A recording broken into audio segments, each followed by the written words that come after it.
Yes, sir. All right, cool. It's all right. So I'll try to do it at the same time. That was awful. Welcome, everybody, to another episode of Hair of the Dogcast. My name is Stoy, and alongside me in the ether is Andre and Luigi. What's up, guys? Hello. Hey. They're both talking through a cave. Yeah, we're here as part of the Dogcast Network, so be sure to check out some of our other shows like Zombie Dogs, Popcorn Dogs, Retro XP, Raw Dogs, Elden Dogs, so many different dogs. With that, let's get started. Have you guys been keeping up with the whole Discord drama? Oh boy. Yeah. Oh boy. Yeah. I'm done. Spyware and everything. Oh boy. See, like when I first heard about this, I immediately when my buddy first sent me the link on my phone and all I read was like age verification coming to Discord, I was like, GG's. It's been fun. And it's like nice. Actually, it hasn't. It really hasn't. It's been a long time since it was nice. Yeah. And like it's I don't know. It's weird that so many things are moving towards like being like age verified on this, and I get it from like one point of view. I really do. But on the other hand, it's just like to hit Discord is such a vital thing, especially for like gamers, because that was like the hub. Like that was the hub. If gaming was like gaming, Discord was like the town center of everything. Yeah, and it was the community center. That's where all the message boards moved to. Literally, right? Really sucks because now I feel like there's cameras everywhere, and like we have to act a certain way and this and that, and I don't know. Yeah, you got to show your ID at the door and everything. Yeah, right. It's just like it's like, hey, are you from here? It's like I've been using Discord. Like what is I don't know. It's weird. Yeah, I think that part of the problem is like Discord's tried to backtrack to say like we're only doing this to like to age verify or picture verify. I've seen that on adult Discord channels, but like, what are they considering adult Discord channels before this whole thing goes into effect? No, they just want your ID. They just want to know who you are and track you. And of course, the company that they're hiring for this is also associated with that Palantir guy, which I think is pissing people off even more. Who? I haven't heard about this. I don't know. Oh yeah, dude. It's like Peter Thiel's little fingies are all over this shit. Yeah, like, Peter Thiel, he's some like kind of dumbass like the Antichrist. The Antichrist, literally. He was running around last year being like, I figured out who the Antichrist is. And I'm like, what is it, you? Like, I think it might be you. And he's the guy that is like that is going to be he's been built. Yeah, you need to get on. Yeah, all right. Yeah, let's not talk about the guy who's going to like Big Brother the entire world. Yeah. Oh my Lord. And is like currently doing it and like very successul at it and is all up in the Epstein files. And yeah, let's talk about that. But I'm getting off of Discord. Listen, I have been a huge problem with Discord for like years because it just kept growing into something that it didn't need to be. It's social media-fied itself. And these are like private little servers, like, it's just a service originally just to do that kind of stuff. And like when I was using like my old shitty laptop to do everything, like, just over the years, you could just see the bloat, and like opening Discord would just like kick it in the balls, man. And like, it shouldn't be that difficult. Like, what are you doing? Like, what is loading? What is going on? And what are you running on my shit? And like, it's just gotten more and more bloated and shady, and I don't know. Well, yeah, even the introduction of Nitro, where they're just like microtransactioning you with, hey, we want, you want to get like some cool profile themes, you want to get some cool emojis to use in your chat. Yes. Okay. I want the emojis. Yeah, I guess. But that's it. Like it was too expensive, but I shelled out for that shit because I did this for like quote unquote a living. So I was like, yeah, I need Discord Nitro because I use Discord all the time, and I want to do my dumb little Goku emoji in everybody's Discord server because I'm in like 80 because I talk to all these different shows that I guest on, and I do all that. And like, yeah, I don't know. Like it was worth it to me, but like it became something more. It became something creepier. It became something more Big Brother-y. Yeah, which it's now going to go to slowly over time.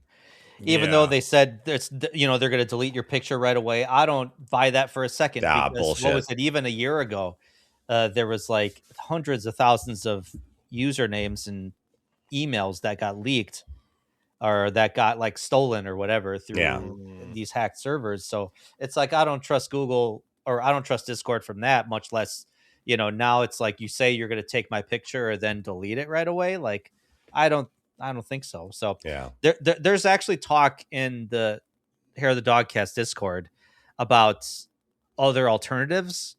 And I know if you're a person who's got coding experience and you got your own Discord like service, now may be the time to jump on, because I think a lot of people are going to be jumping ship pretty soon. And even I'm thinking about it. Like, I've actually stopped using Discord this last week because I'm like kind of mulling it over. Like, do I want to be a part of this? Do I want to just get out? What? I don't know. Yeah, like for me, it's hard too, because being, say, like a video editor, the guy I do clips for, it's so much easier for me to like him send me the clips, I put them together, and then I can just resend him the finished thing over Discord, and he has it, and I can just like pump out, you know, 10 if needed, but I have to pay for Nitro to do that. Or he could send me the clips on like Google Drive, and then I download them, and then I do them, and then I put them back into Google Drive, and then he has to re-download them, and then it just like compresses things, and I'm like, or I could just pay for Nitro and then just do it, but I'm like, I don't want to pay for Nitro, and I'm like, well, this fucking sucks. Now what do I do? So but there's got to be other ways to do that. Like there you just to be able to do that in like instant messenger, you know, like or Google on Drive. Mac. I just like here I just drop, you know, whatever I need you to, you know, like whatever video file I need to send someone. I guess I could just do it through text. I guess like there's got to be a way to send it uncompressed. Like like I feel like this is the problem with Discord, is that us as, and I'm going to call myself a gamer, as gamers,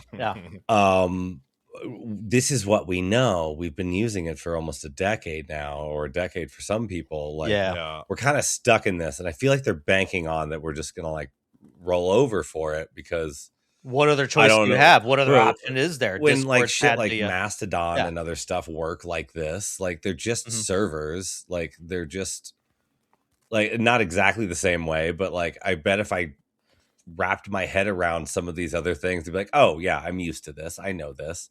But I feel like a fucking dumbass, because like, what do I do without my Discord? This is what I know. Yeah, I mean, admittedly, my old boomer ass is like, you know what? I lived a long life without any of this shit. You know?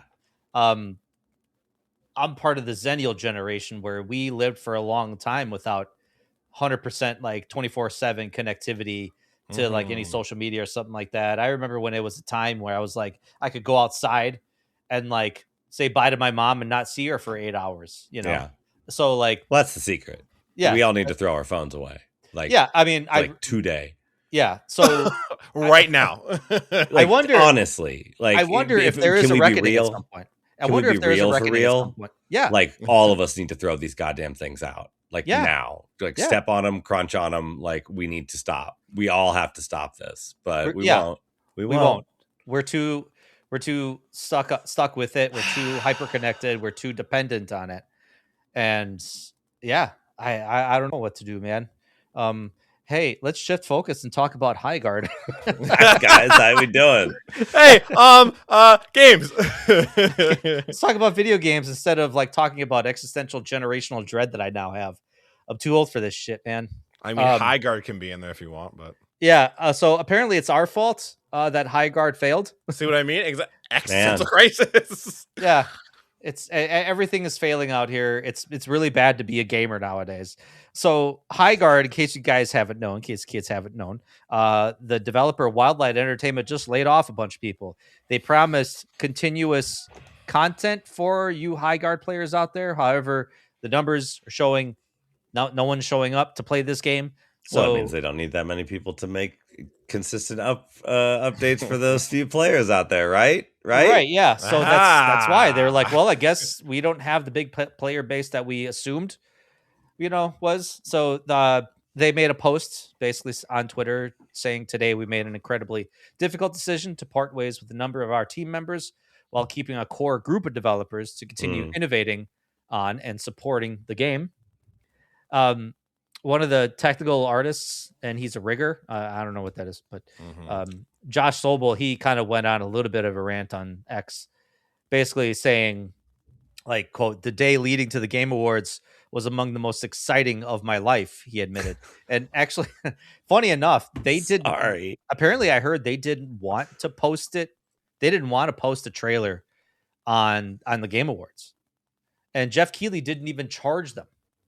Like, apparently Jeff Keighley was so hot on this game that he basically gave him the spot for free, which probably pissed off a lot of the other independent developers that were like, we paid money to be here. No, it just means Jeff Keighley has like no sense of what's hot. Jeff Keighley has not been a like critical force for decades. Jeff, like, his critical analysis does not matter anymore. He's a guy who runs, award shows, and talks to people. He's a meter, he's a greeter, he's a promoter, and that's it. But a lot of people take his word seriously sometimes. So I don't know why. I don't know why either. He was our Fox News guy. That's all he ever was. Yeah. He's just a nice guy. So this guy, Josh, went on to say, after 2.5 years of passionately working on Highguard, we were ready to reveal it to the world. The future seemed bright. And then, of course, after the reveal trailer, he went on to say, basically, the whole internet turned Highguard into a joke. Within minutes, it was decided the game was dead on arrival. Maybe it was a joke. At launch, we received over 14,000 review bombs from users with less than an hour of playtime. Many didn't even finish the required tutorial, which is funny because I heard that a lot of people couldn't finish the tutorial because of the bugs. There was bugs at the beginning, and a lot of people couldn't finish the tutorial because of that. The game would crash. So I'm like, why would this is all great? Yeah, like, it's a free-to-play game, and if people aren't getting past the tutorial because of the game crashing, they're going to move on. They're going to be like, I don't need this. Yeah, so free. He went on to say, I'm not saying our failure is purely the fault of gamer culture and that the game would have thrived without the negative discourse, but it absolutely played a role, which I hate it when people like make these kind of sentences in these comments. It's like, I'm not saying it's purely the fault of them, but I'm also saying it is their fault.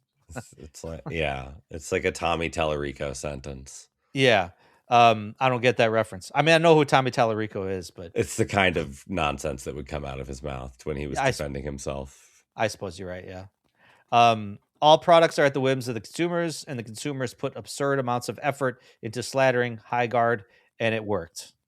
And apparently one other comment that kind of tripped me up is saying, nobody had any qualms or concerns about the game from their internal feedback. Who is telling them that this game, like, the same person who told him it was a good idea to, like, on their website, their About Us page, which I went to see, I was like, oh, these people, okay. Oh, so these people did work for Respawn. Yeah. And there's just a picture of them dogpiling each other at a Topgolf. And I was like, that probably shouldn't be there. That doesn't look good. Oh, that's awkward. That looks awkward. Like, they're like, oh, look at us, we're kooky, we hang out at Topgolf. Bunch of silly gooses. Yeah, I bet you do. This is, I think a lot of these internal feedbacks is probably, I mean, I'm assuming people 3 years ago, 4 years ago are saying live service games are where the industry is heading. So let's make a good live service game. However, now we're getting so much fatigue from all these live service games that are vying for our attention, which is going to segue into our topic at some point in this episode, where there's so many of these live service games that demand your daily attention that it's like people are going to focus on one and not even care about any of the others that are going to coming out. Yeah. You know, you had to have your one. Yeah. You know, for a lot of people, they've stuck with Fortnite for years. A lot of people still do Warzone. Battlefield 6 got a lot of people in. You know, it's just we're over it. What was the friggin' I don't even know. I got into Warframe. Was it Warframe? Oh yeah, Warframe. Yeah, that came out in PS4, and that's still my friends tried to get into that. My friends and I tried to get into that for a minute, and couldn't. I've tried, and I can't. I've tried. It's just such like a vast, wild game, and like I'd have people like try and tell like get me into it and stuff, and I'm just like I don't have time, but it sounds rad. Yeah, I mean, and the horizon's still kind of looking bleak for a lot of these other games. Like we're getting a Horizon live service game coming up this year, I think. Oh, which I have a feeling that's gonna be dead on arrival. Yeah. Marathon. I think another that's coming out next month. You know what's going to happen is that the Horizon game, this live service game is going to come out, and then a like more legacy, prestige IP live service game will come out the exact same time and overshadow it, just like all Horizon games. Right, as good as they are. Horizon games don't mean any harm, but they always just get shit on by something else, and they're just like, hey, okay, all right. It's like and it's like Breath of the Wild walks through the door, and they're like, oh fuck, yeah. And then I forget what Horizon's the second one. Something else came out like West. Yeah, what else came out after? Something else came out like a week later, and it was just like, oh no. Titanfall 2. That still bugs me to this day.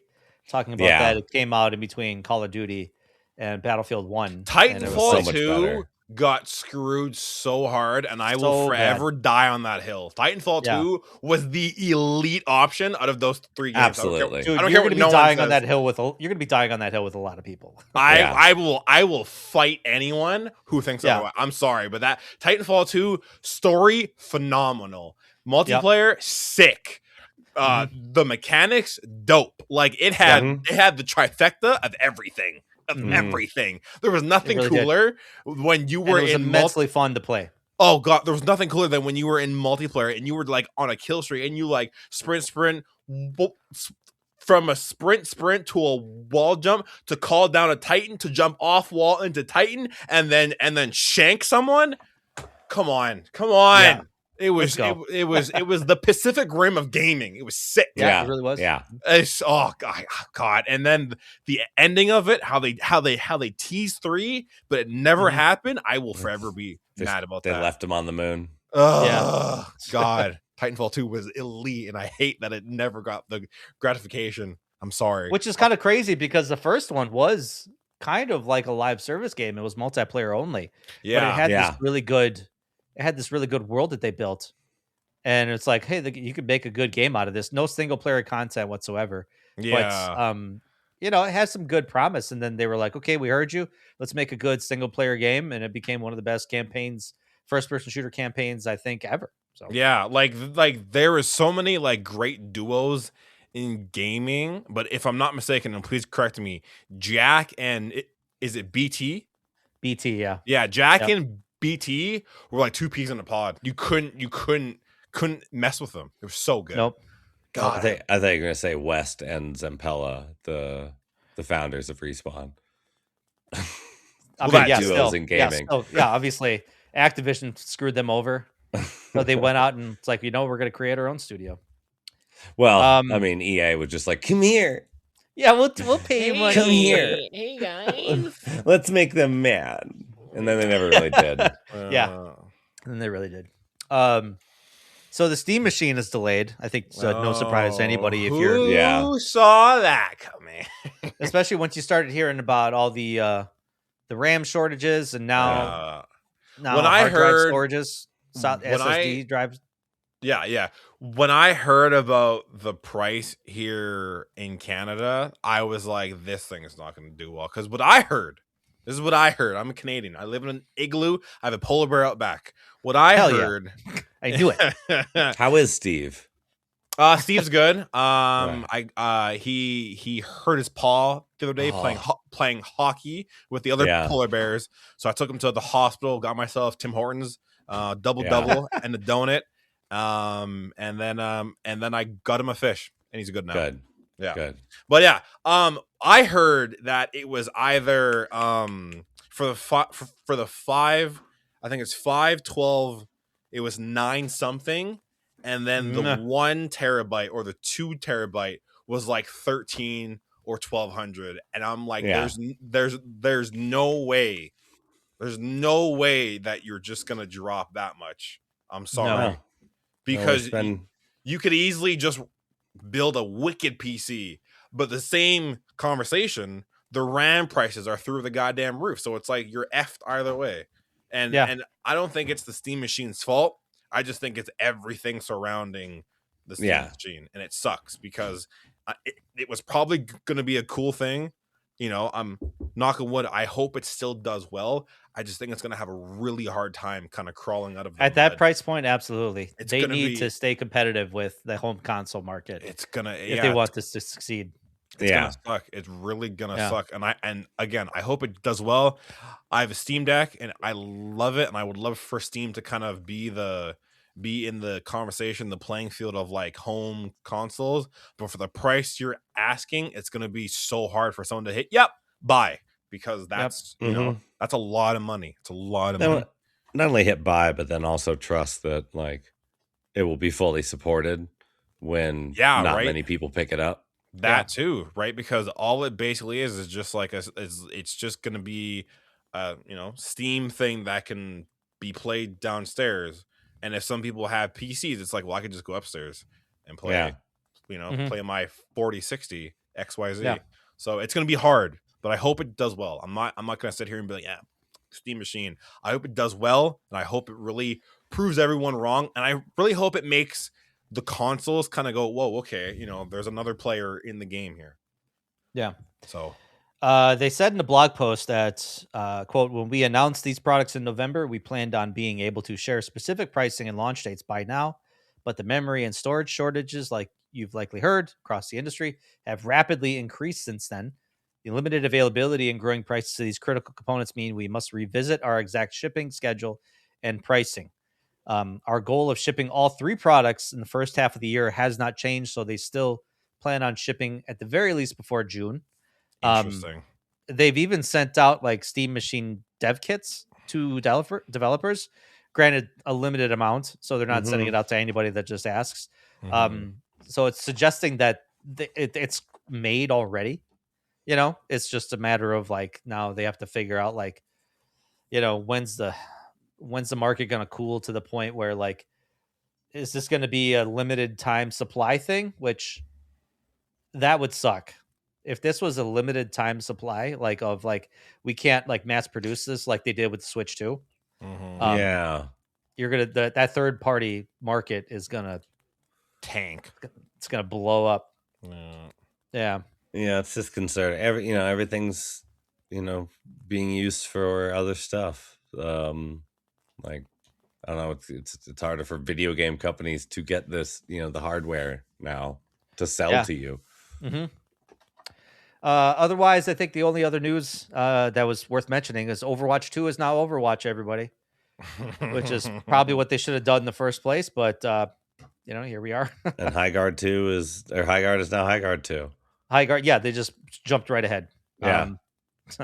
So they did just drop a bunch of new season updates, a new 5 new heroes.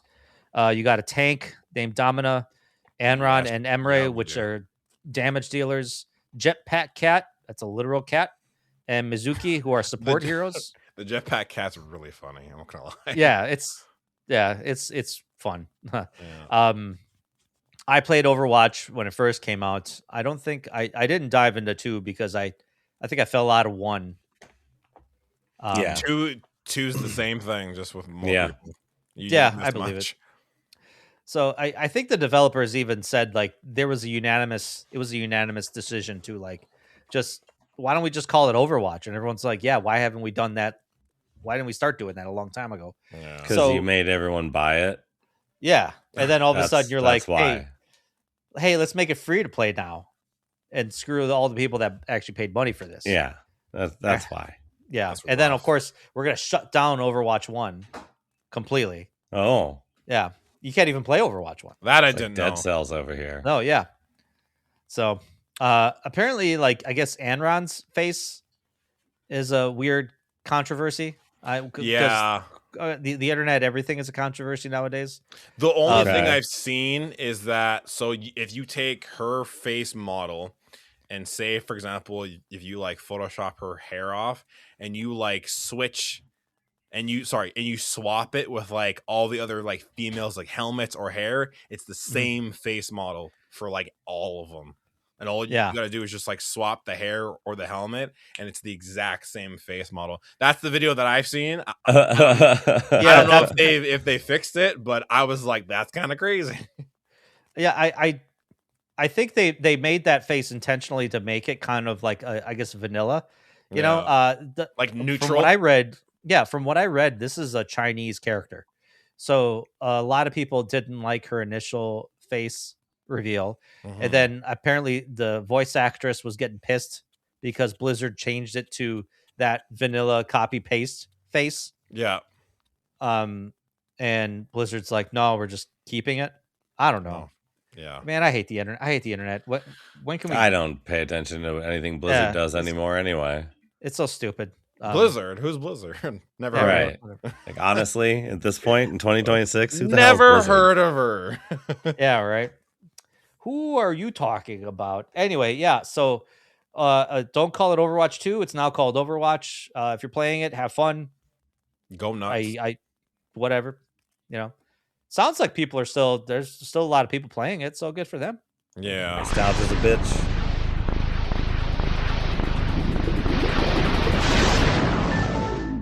Chad Xbox here. There's no news for Xbox. It's bad to be at Xbox. Chad. It's bad to be Chad. Yourself. It's bad to be Chad now because Chad, you just don't know what's the future. What's the future looking like? I don't know. The future for Chad is white monsters and drywall. That's what the future. And some new games on. I want to go back, guys. I want to to go back to the days of Halo 2 and Halo 3. I want to go back. No, Chad. I'm sorry. It's okay. We have to move on with life. Things my change, Instagram Chad. feed has just been filled with Breaking Benjamin reels and Mountain Dew commercials. Maybe there's a world where Chad you're just kind of on our PC, and that's okay. Everything is at Xbox now. Is that what you're saying? But we love you, Chad. It's okay. What's new on Xbox Arcade or whatever they call it these days? Andre, what did you say? I was just gonna say I saw. No worries. I saw this reel the other day. Speaking of Instagram stuff, I saw this reel the other day. This guy was playing Halo 2, and he had like Mountain Dew at his feet, and he was screaming Breaking Benjamin, and I was like, "This is so real right now." It's so funny you say that because he's like, "Holy the shot," and he's just like he's screaming it, and I was like, "Keep going, dude, keep going." I've been in that dorm room. I was like, "Oh, we've all been there." Yeah. Oh yeah. Yeah. So funny. So funny. So nothing much in terms of news, really nothing worth mentioning with the exception of just kind of what's coming out on Game Pass. The Final Fantasy II Pixel Remaster is out. Like a Dragon, Pirate Yakuza in Hawaii. Hell yeah. Which I've heard so many good wacky things about the Yakuza series. I've never played any of them, but I want to. Yeah. I played the Like a Dragon ones. I played a little bit of Zero and was like, this is rad. It's like an RPG brawler immersive sim game. That's cool. Well, isn't Like a Dragon like that too? Where it's like a Dragon is turn-based that. Yeah, turn-based combat. It's turn. I love Like a Dragon so much. Yeah. So good. I've heard so many universally good things about that game. They took a brawler, a beautiful skill tree like brawler, you fight all these just crowds of dudes using these cool moves that you learn, and then they just put a menu in front of it basically, and you control it through it. It's turn-based. It's great. It's so good. Oh, it's so good. Like a Dragon is the best thing. I love it. I've heard that if you like, I like the Persona games, and I've been told if I like, since I love those, I would like the Yakuza games. Because it's like, it's in the sense of like the life sim and you can explore and this and that. So I've really been like wanting to throw them in my gaming rotation, but there's just so many things coming out that I'm like, they take forever. Yeah, and I don't want to start them. They're 100-hour games. Yeah, and I don't want to start them and then be like, well, I don't want to play you, right? So I don't want to do the whole Andy from Toy Story meme where I'm like, I don't want to play with you anymore, and then that's why I've only played Like a Dragon and the sequel to Like a Dragon. I'm just I would love to, I played, but Judgment. I'm not going back and doing all of that. I think like I played Judgment and Lost Judgment. It's like within the series where it's it's like if Phoenix Wright was a brawler, basically. Yes, exactly. Which I almost started playing that the other day, and I was like, I don't know if I want to get into a 100-hour game right now. Oh yeah. I mean, that game those games are good. Yes, obviously really you don't have to know anything about the Yakuza series, but it's a very good brawler, and you're doing detective work. Yeah, it's really cool. Yeah. So Madden NFL 26 is out. I think they just took out Madden 24, so you got to buy that now. I don't even just don't play it. Just don't play it. Play 26 now. It's bad. They're all bad. Paw Patrol Rescue Wheels Championship, boys. If you thought Mario Kart had the top spot as far as kart races goes, now that Paw Patrol Rescue Wheels is out, Mario Kart still got the top. It's over. I don't know. Xbox is the new home of the Kart King. Exactly. I would be interested to know what their power-ups and weapon items are that they shoot in their kart racer. If you want to know anything about Paw Patrol, my son can educate you because okay, all right. Get him on the get him to play Paw Patrol Rescue Wheels. Get him on the podcast. I want to hear it. I want to hear a review. Yeah, record a minute review. Yeah.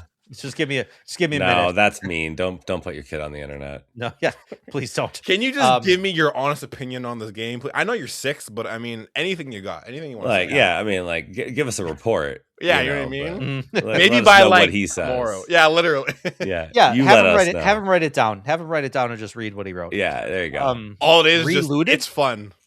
Don't worry. Reloaded, I think, is a game preview. Reloaded. Yeah, I think it's like a heist extraction shooter game. Oh, okay. Yeah, I think I've heard of it. Blaz Blue. I've heard so many different ways. Apparently it's Blah Blue. Blah Blue. I don't know. Blah Blue. Entropy Effect X. I'm sure it's awesome. It's a good fighting game series. Mm-hmm. I think, if I'm not mistaken, is that the one where it's like 2D and then when you get into a boss fight, it's like 3D, and then you can do like high school Persona stuff. Am I thinking of the same game here? Sounds about right. Sounds right. I thought it was just a 2D fighting game. What the hell am I thinking of? I know Guilty Gear. Are you thinking about Guilty Gear? No. Maybe. I mean, I feel like these like anime style 2D fighting games are all the same. Which I know could be heresy to maybe some people, but I'm pretty sure Blaze Blue is made by someone who rules.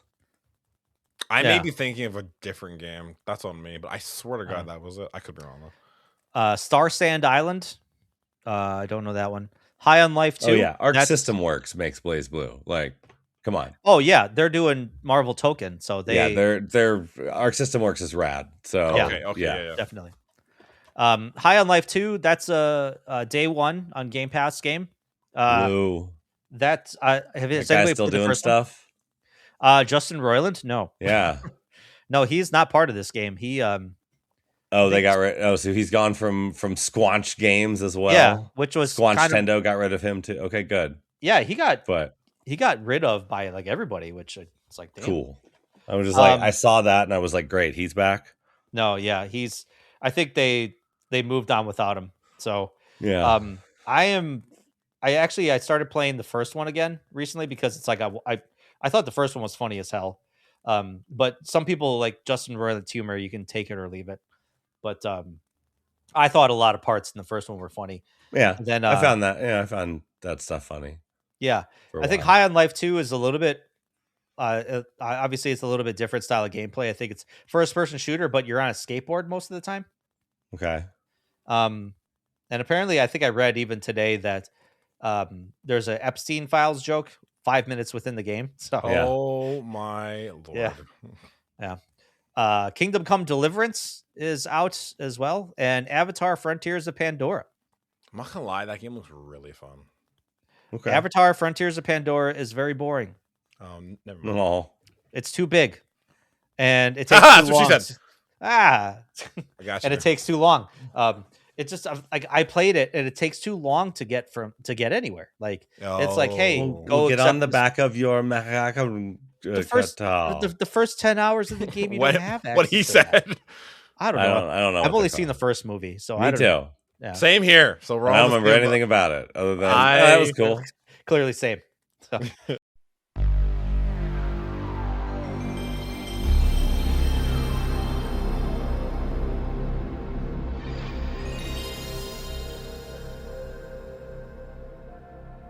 We had stuff happen. Oh yeah. Oh look, heck yeah. You ever heard of the PlayStation Direct? Well, now it's the State of Play, but yeah. Oh, did I say Direct in the notes? Damn. We got Did a. you really? Yeah, I did. Oh, whatever. Oh, well. Ooh. Well, I mean, like, come on. That's it's what all it the is. same. Yeah, it's all call the same. it what it is. Come on. Yeah. The Nintendo State of Play, the PlayStation. Right. So that would be funny if I put Nintendo State of Play. No, I didn't. I put Nintendo Partner Direct. Okay, good. Podcast is saved, everyone. Find replace. So Kena Scars of Cosmora. Is that what it was? Cosmora? Looks cool. Looks very Zelda-y, and yeah. I heard the first one's good. First one was really good. I was surprised that this that they're still committed to a sequel, because the first one was really good, like very Zelda-like, but as good of a Zelda game as you're going to get on the PlayStation. Okay. So I'm super glad that they're making a sequel. I'll be downloading that very soon. Yeah. I mean, I'm sure I can play it on my PlayStation Plus premium account. I wonder if you can. Keep going. I'll look it up. Yeah, but I don't know. Looks really good. Looks really. What do we got? Do we got some love here? Should we move on to Ghosts of Night Rain or Yote? Kena Bridge of Spirits available to play for PS Plus Extra and Premium members. Boom, yummy. Yeah, there you go. So it's Legend of Zelda Souls-like kind of, and cute as hell. You know, you got these little cute little animals. So anyway. I'm into it. Yeah.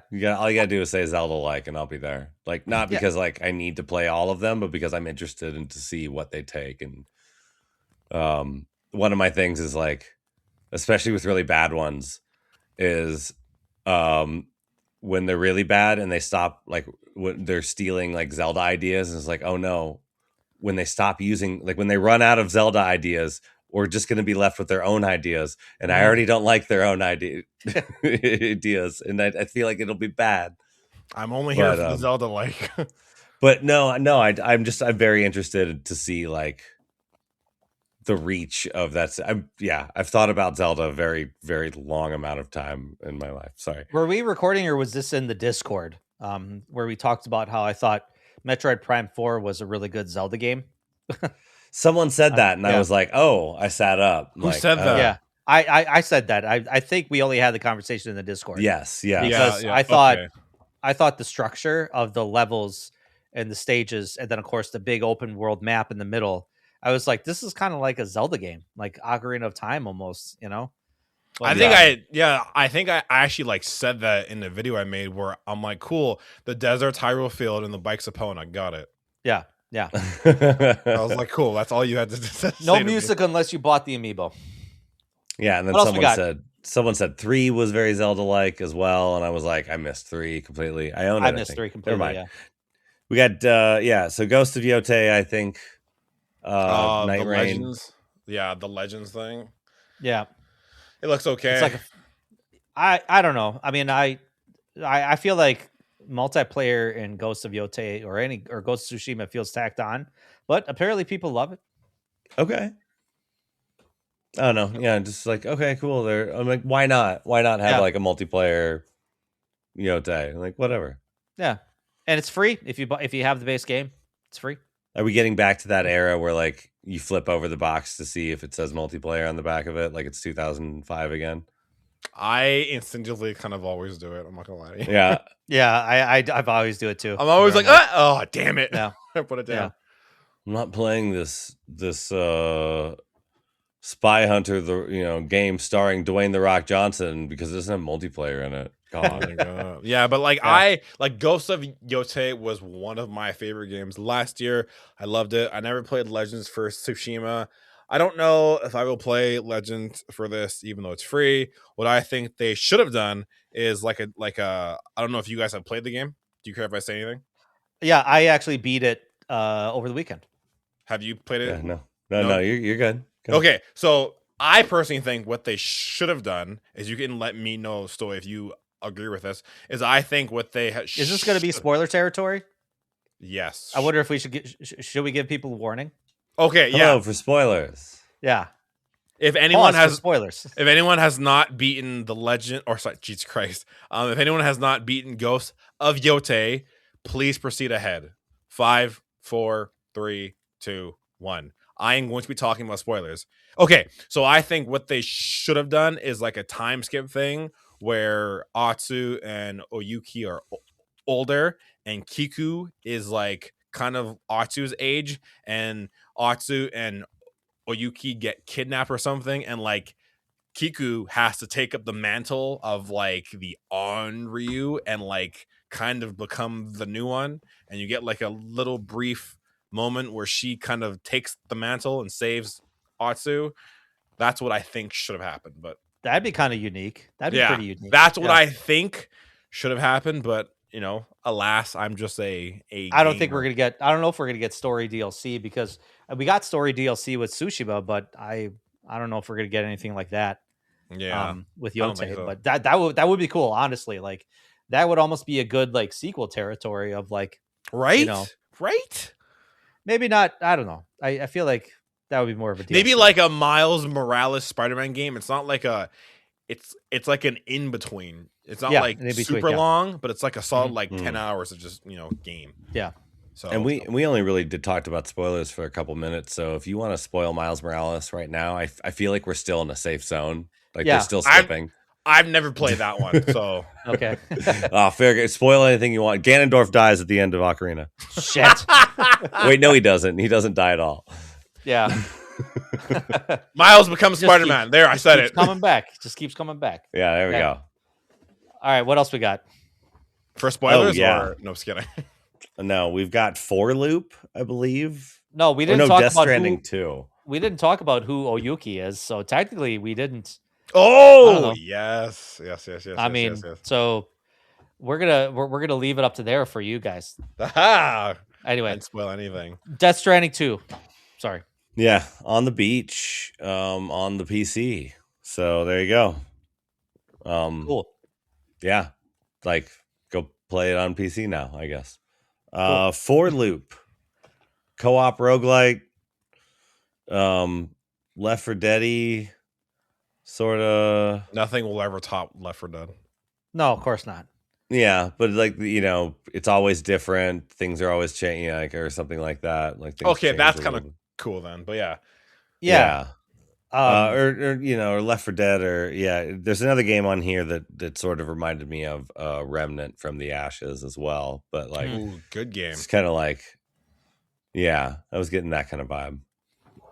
I mean, it looks interesting. I this is another one of those things. If it's a consistently multiplayer game, I'm cautiously optimistic if you're going to succeed at this point.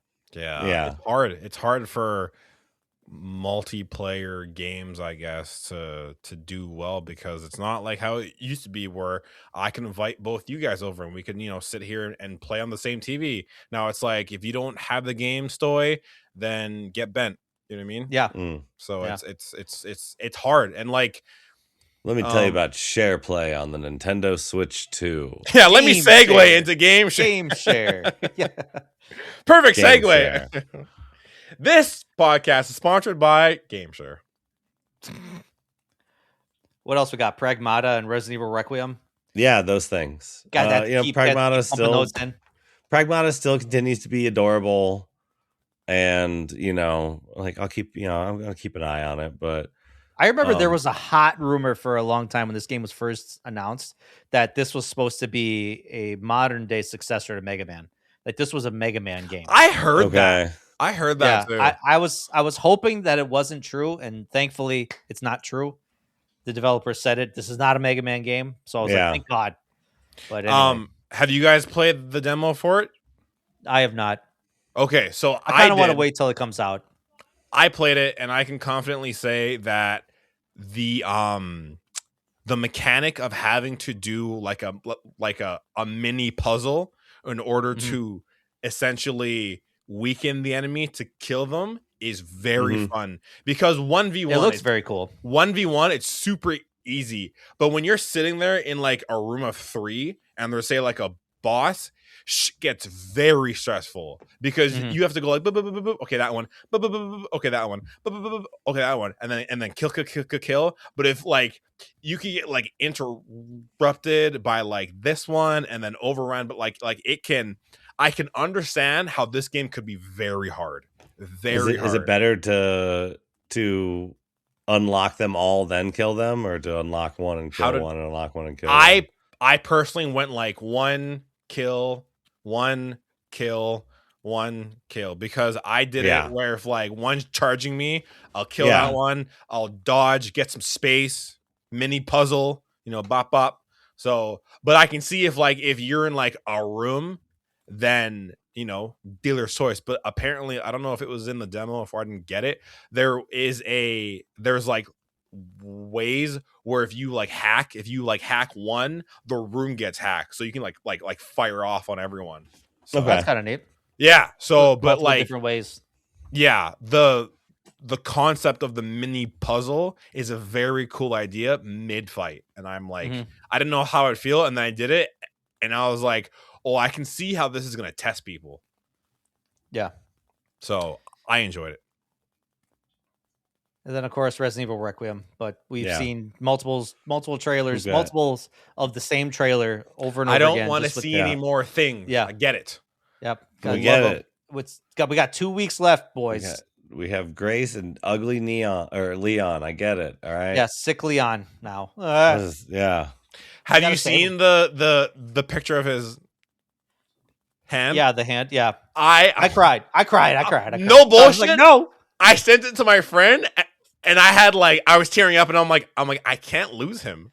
And I'm like, I can't lose it. And my friend's like, I've just kind of come to the realization that we might. And I was like, I almost started crying. And I was like, I can't lose Leon again. No, not like this. Yeah. And I told him too.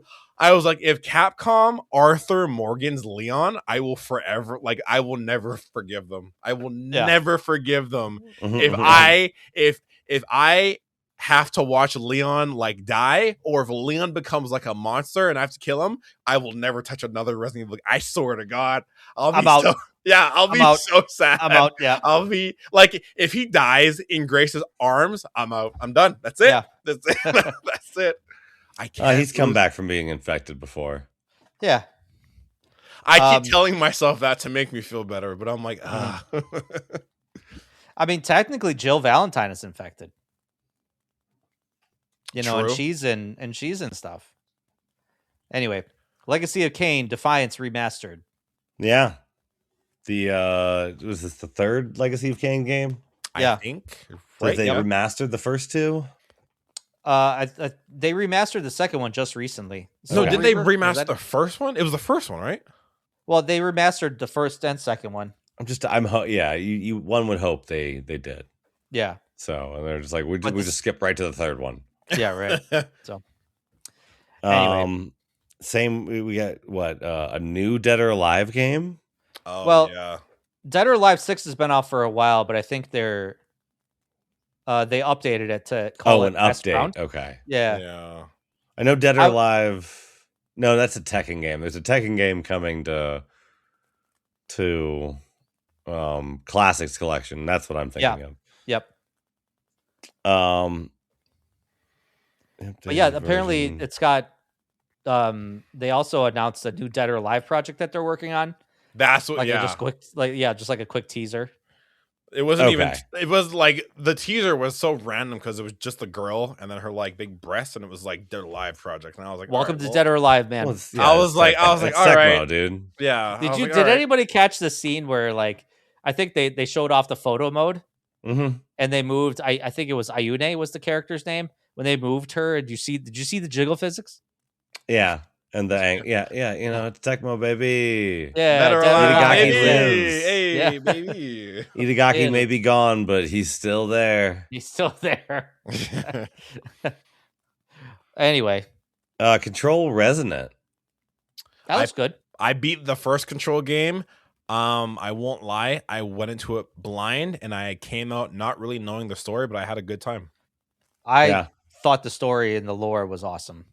It was very hard to follow, but I would. Yeah, it is. Yeah. But I think the mystery was kind of what hooked me. I thoroughly enjoyed the ride, but I had no idea why I was there. But I'm like, this is sick. This is sick gameplay. I'm in.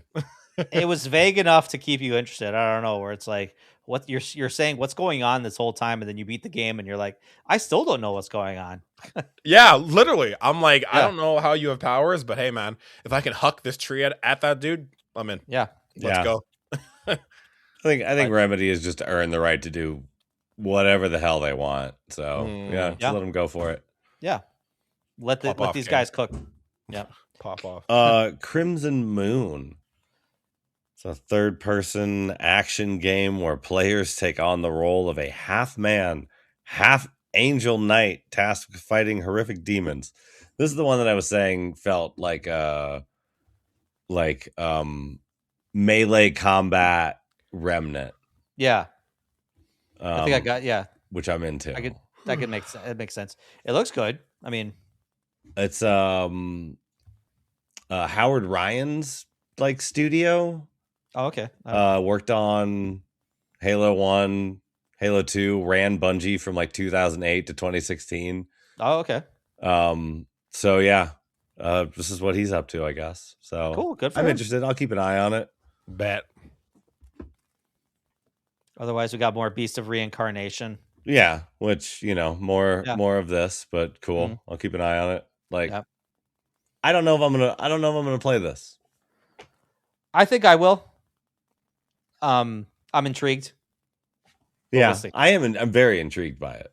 Yeah, I think I'm intrigued only because it's Game Freak, right? Yeah, right. And this is the first time that Game Freak has kind of been able to do whatever they want, and every comment I see, which I think I said last week too, every comment I see is, oh, this is what Game Freak is capable of doing. Yeah, I'm curious to see what they're capable of. Yeah. Right. So I think this game is gonna have a lot of eyes on it and a lot of don't fuck this up type of vibe, which is fair, right? It's Game Freak's first time, putting the big boy pants on and being in control.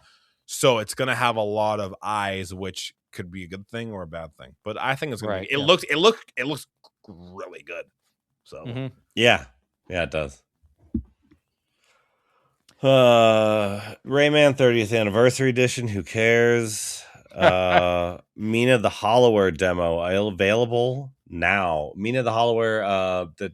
Is it Yacht Club? Yeah. Same guys that did Shovel Knight. Doing their kind of Oracle of Ages season sort of aesthetic game. Kind of, yeah. Cool. I heard good things. Music sounds great. I really liked what what I've seen from that game. Very Castlevania-esque. Yeah. Which is cool. Castlevania-esque, yeah. I saw it a little bit more Legend of Zelda-ish.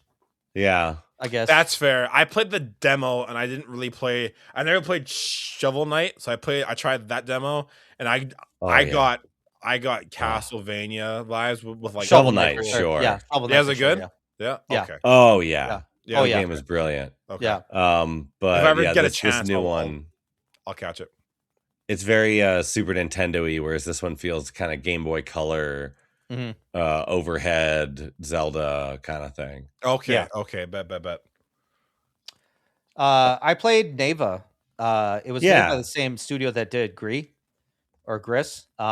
Yes. And this is like a prequel to the game. I don't know. Have you guys played to Greece?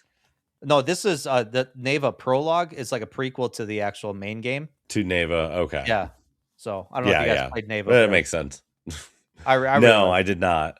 Okay. I really liked it. I liked Greece. I didn't play the movie, or there's a movie. I mean, my parents grew up in the 70s, so yeah, I had to watch a lot of that. Mm-hmm. Yeah. Oh man, and then the 20th anniversary happened. Everybody go to the theater. Grease is here. Oh, that Grease. That yeah. Okay. I'm like, what? Yeah. There's a movie. What? Yeah. Yeah. I know all the songs, regrettably. Oh. Project Windless. Oh, or no. Yako Shinobi Ops, which I was excited for at first, and then all of a sudden they showed gameplay, and I'm like, no, I'm not excited.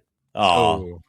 I like the mechanic of the light and the shadows, like just the whole screen is dark if the enemies can't see that part of the screen. I don't know. It was kind of unique. Yeah, it was kind of unique.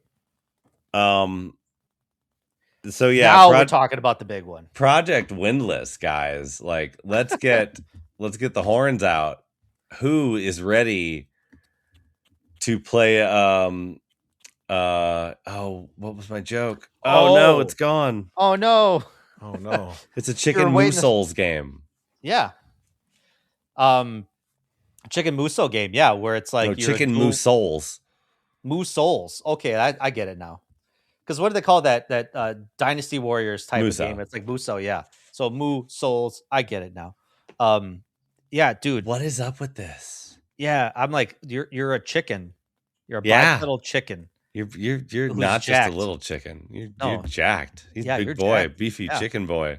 And you're like, these gods are like coming out ready to cause havoc. And, I don't know, humanity's best savior is a large chicken. Like, cock-a-doodle-doo, motherfucker. Exactly. Yeah. If the game doesn't open up with that line, fail, epic fail. I'm review bombing your game. Epic fail. Yeah. This is just the gritty reboot of Rock-a-Doodle. That's all it is. Or what's the other one? The Don Bluth movie. Oh, okay, all right. I've never seen that one. Good. Yeah. I don't think there was a release date for it, but yeah. It looks interesting. I'm sure it'll take the internet by storm. What probably won't take the internet by storm? Star Wars Galactic Racer. Hey, don't you slander Star Wars, all right? Hey, for people who want I'm kidding. This game doesn't look like it. I'm not Come on, man. This doesn't look like pod racing? Look at this. As a lifelong fan of Star Wars, this game, I don't know. I mean, at the end, they had me with Sebulba, the boon to Eve. They had me there. I'm not gonna lie. They had what's his name with the quadcopter or the quad quad pod racer. Yeah.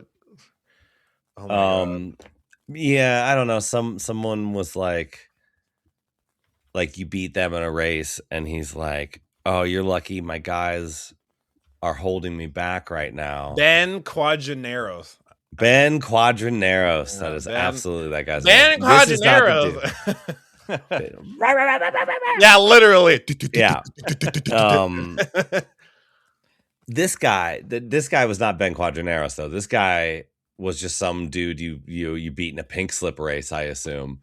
Yeah. And he's like, if my boys weren't holding me back, I'd have you frozen in carbonite. And I'm just like, hard pass. We're done here. Like, absolutely not. Is this the Need for on. Speed equivalent of like Star Wars? Fuck me. You're right. It is. Yeah, you're probably. Okay. Because the minute you said pink slip, I was like, hold on. That's just my own. That's my own editorializing and joke of the. Like, I don't know if that's. But what's I think happening. you nailed it. I think you nailed it there. Oh God, you could be right. They may have won me back a tiny bit.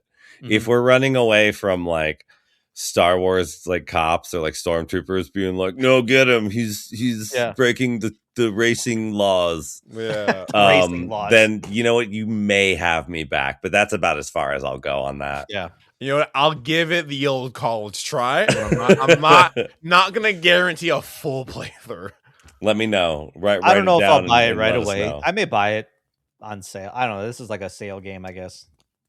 Anyway, this is a definite I have to see more gameplay game. Yes. Like I'll be completely honest. This is a definite we'll fucking see kind of game. Mm-hmm. Yeah. Otherwise, I know we saw more gameplay of 007 First Light, which I'm excited for. They look cool. I still don't really know what what to make of it. Konami came out swinging though. Like, did they?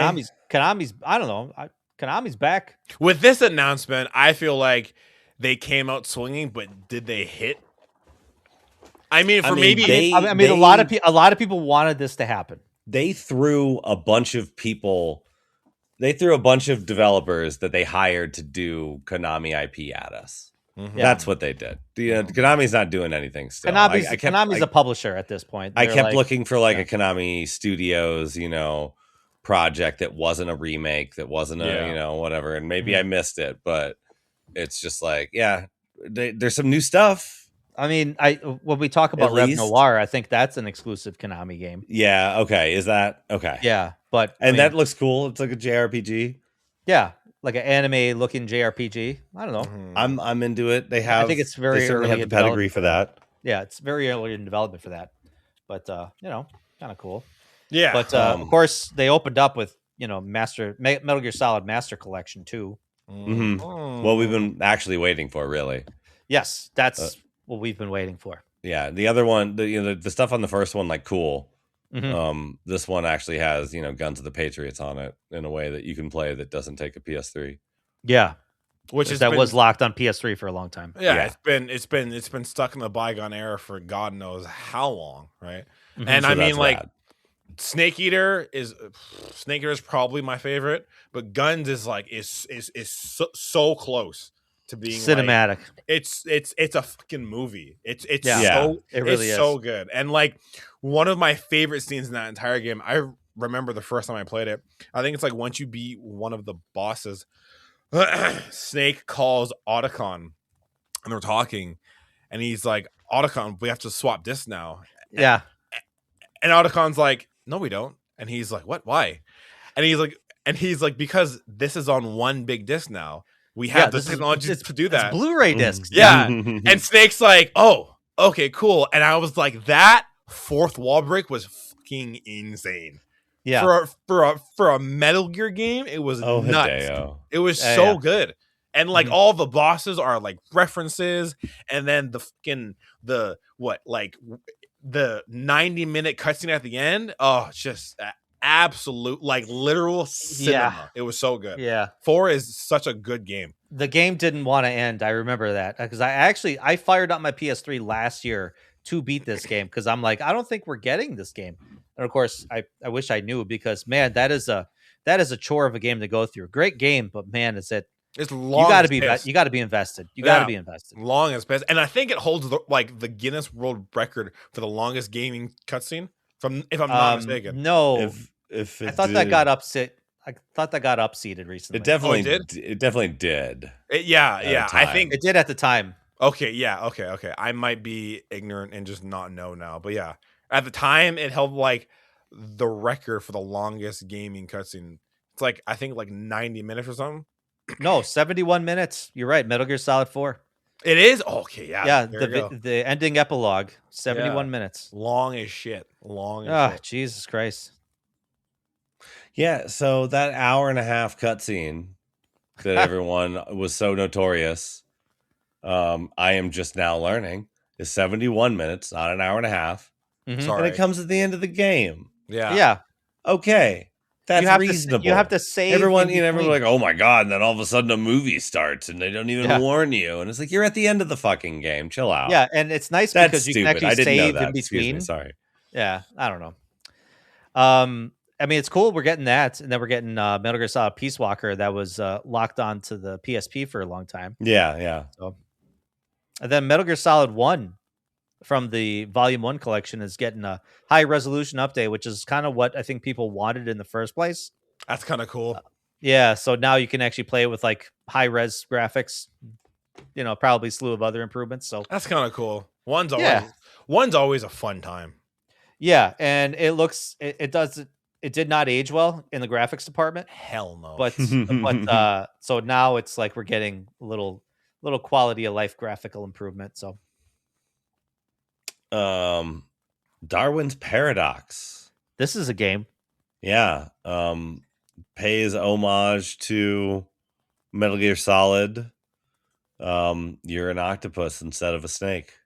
But you're an octopus. This game looks kind of cool because it almost reminds me a little bit of like Limbo. Yeah. Where like you have to sneak around levels, but of course like in tongue-in-cheek Limbo. Yeah, but in this game you're an octopus. Yeah, an octopus that's like you're like exclamation points over the guys' heads, yep. Hiding under boxes. Yeah. Talk about Castlevania Belmont's Curse. I'm excited. Yes, quite excited about this. Although everyone's, it's what is it? Motion Twin? Yeah, they did Dead Cells. So they did Dead Cells for like the first 2 years. And now Evil Empire took over. And so Evil Empire has been Did they do the Castlevania? Did Evil Empire do the Castlevania DLC, or was that Motion? Evil Empire has been handling everything since after the first 2 years of Dead Cells. Okay, all right. Which was what, 2018? Yeah. 2017, 2018? No, I thought more recent than that. Oh no. You sure? Whenever Ding Dong Buttface got kicked out of IGN for Ding Dong. Yeah, shit, 2017, you're right. Yeah, man. That game's been out for a while. Since 2019, Evil Empire has been running the show there. Oh, okay, all right. And the trailer said that Evil Empire is making this and Motion Twin is supervising. Motion Twin has their own thing going on right now. That's why they shut Dead Cells down, or just said like, hey, we're done. We told Evil Empire to stop making Dead Cells so that you'll buy our new game that we're making. This thing looks cool. Yeah, it looks. I love Dead Cells. I really love Dead Cells. Mm-hmm. I think it looks a little bit cartoony, but I'm still here for the art style. I know you got different types of art styles in Castlevania games. You got the more gritty gothic look, dark look. Then you got also like this kind of colorful gothic style. But I like it. Kind of cell shady. We get to hang out in France. Yeah, France. Get to run around Notre Dame. I'm here for it. It looks like a good time. Yep. Townfall. Tell me about Townfall. It's coming later this year. It's made by the developers Screenburn. Initially, they were called No Code, but they changed their name recently. I want to say after their last game. And we also got a Silent Hill transmission that played after. Oh yeah, after the PlayStation State of Play, whatever. That kind of went. They did a deep dive into the game, the themes, what it's about, and even a little bit on the developer. They're based out of Glasgow, Scotland, and small team of like 30 people that are making a fully fledged first-person horror game in the town of. It's like a port town, and it kind of is like it's supposed to be East Coast America, but also like as very much looking, like English coast, fishing town vibes, foggy fishing village. Yeah, which kind of sets real the stage Bob's very well. Burgers sort of town. Yeah, but it looks like a proper Silent Hill game. I had no idea what this game was about when they first announced it a couple years ago, but looks like a proper, mainline Silent Hill game, just with a different perspective on it. Cool. I think your main character has to go back to this sleepy fishing town to find out what he did. The big shtick. There's like two big things I know they talked about with this. Is that if you play the Silent Hill games, you have the radio that like indicates when enemies are near. In this game, you have like a portable TV, like a portable CRT TV, and you can actually see the outline of enemies nearby. The static will come through the TV, and then you'll see a little bit of a, image of the enemy that's nearby you, which is kind of a cool concept. All right, but yeah, and then also you could peek around cover. I thought that was kind of like they were talking about that. They were talking about that in the game, and I'm like, I mean, video games have had that for years. It's not a groundbreaking mechanic, but I mean, it's one of my favorite mechanics. I always like it when it's in a game. Yeah, for sure. And it's something, obviously the majority of Silent Hill games are in third person, with the exception of Silent Hill 4 The Room, where it had certain elements of first person in it. But I'm here for it. I'm really excited for it. I'm a big Silent Hill fan. Started replaying Silent Hill 2 Remake just recently, so I'm in. Solid game. Yep. So, and then I know we talked about Rev Noir. So we did. I mean, I don't know quite what to expect from it, other than there's a lot of anime stuff going on. And it's a JRPG. So it could be cool. Yeah, could be into it. A brief teaser, introduce some of the characters, locations of the world, but we'll get more eventually. Yeah. And that's it for Konami. There you go. We still got a couple things left. We could speed through these. I mean, we got John Wick. Yeah. Looked cool. Looked like the Bourne game. Yeah. They were like, we really tried to make it so you could like kill people in different emergent ways, but it didn't really happen. It didn't really come together. They made a good attempt. So maybe this will be, maybe someone will get it figured out. Yeah. Marathon. I don't quite know what to make of Marathon, guys. Yeah. I don't know. I'm very interested to see what the hell this turns out to be, but I was not necessarily turned on by the trailer, and they were just like, guys, like I've done horrible things. All of us have. We're all monsters. Like, oh, cool. I want to play a game where I'm an atrocious monster. Have you seen the cast for it? No. It's stacked. For no reason. Is it like for like Hollywood people or hang on or VA people? Or I was gonna say voice actors. Yeah. Okay. Cool. Marathon. I mean, they're Bungie. They can afford them. Yeah, but like, so it has Roger Clark from Red Dead, Jennifer English from Baldur's Gate and the Expedition, Ben Starr, Neil Newborn, Erica Lindbeck, Nika Futterman, Donla Hughes, Darren DePaul. I mean, those first four names, dude, like first four names are big. For no reason does it have a giant VA team, and I'm like, okay, but do you have a story to kind of like go? They along? Better. That's Marathon. Marathon was known for being the Doom clone with an actual, like a really good story. That's what I'm saying. And like, if you launch with, no story, but this cast, fumble. Yeah, I mean, let's admit, most younger gamers now have no idea that Marathon was a trilogy. I didn't. Way back when. I'll be completely ignorant. I didn't. A Mac Doom clone. Yeah. Most people don't, because obviously this was Bungie before Halo. Right. Yeah. Unless you're a Mac head. Yeah. In which case you're probably as salty about Bungie still as Rare fans are about Nintendo not buying Rare. Yeah.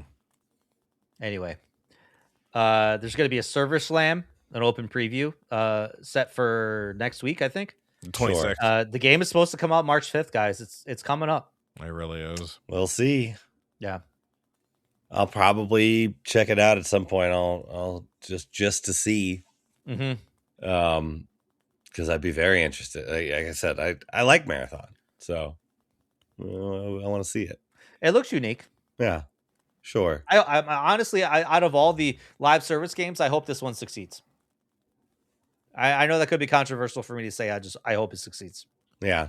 No, I just think it's kind of a bummer all around, but whatever. And then here. So Saros, third person shooter adventure from Housemarque. Yeah. Housemarque, yeah. Tell me about this game. Have you ever played Returnal? Yes. It's the same thing. Okay. Same concept, except I think it's got a more in-depth story. Yeah, same thing. I like that it kind of gives you, like this hub where that you can actually change the type of game to find the right balance. So you can you can give yourself buffs or you can give yourself debuffs in the game to like give you unbalanced gameplay. So you could almost make it as easy or as hard as you want, which was kind of interesting. Okay. You could choose your own abilities and all these other different things. And also I think it looks like you can actually warp to certain biomes, because like in Returnal, if you died, you had to start completely over. Yeah. In this one, if you advance to different biomes, you can actually fast travel to that biome that you last died on, so you don't have to do everything over again, which is nice. That was always rough with the Returnal. When you died after you did like almost like a 40-minute run. Ugh. Is this same team? Same team, yeah. Okay.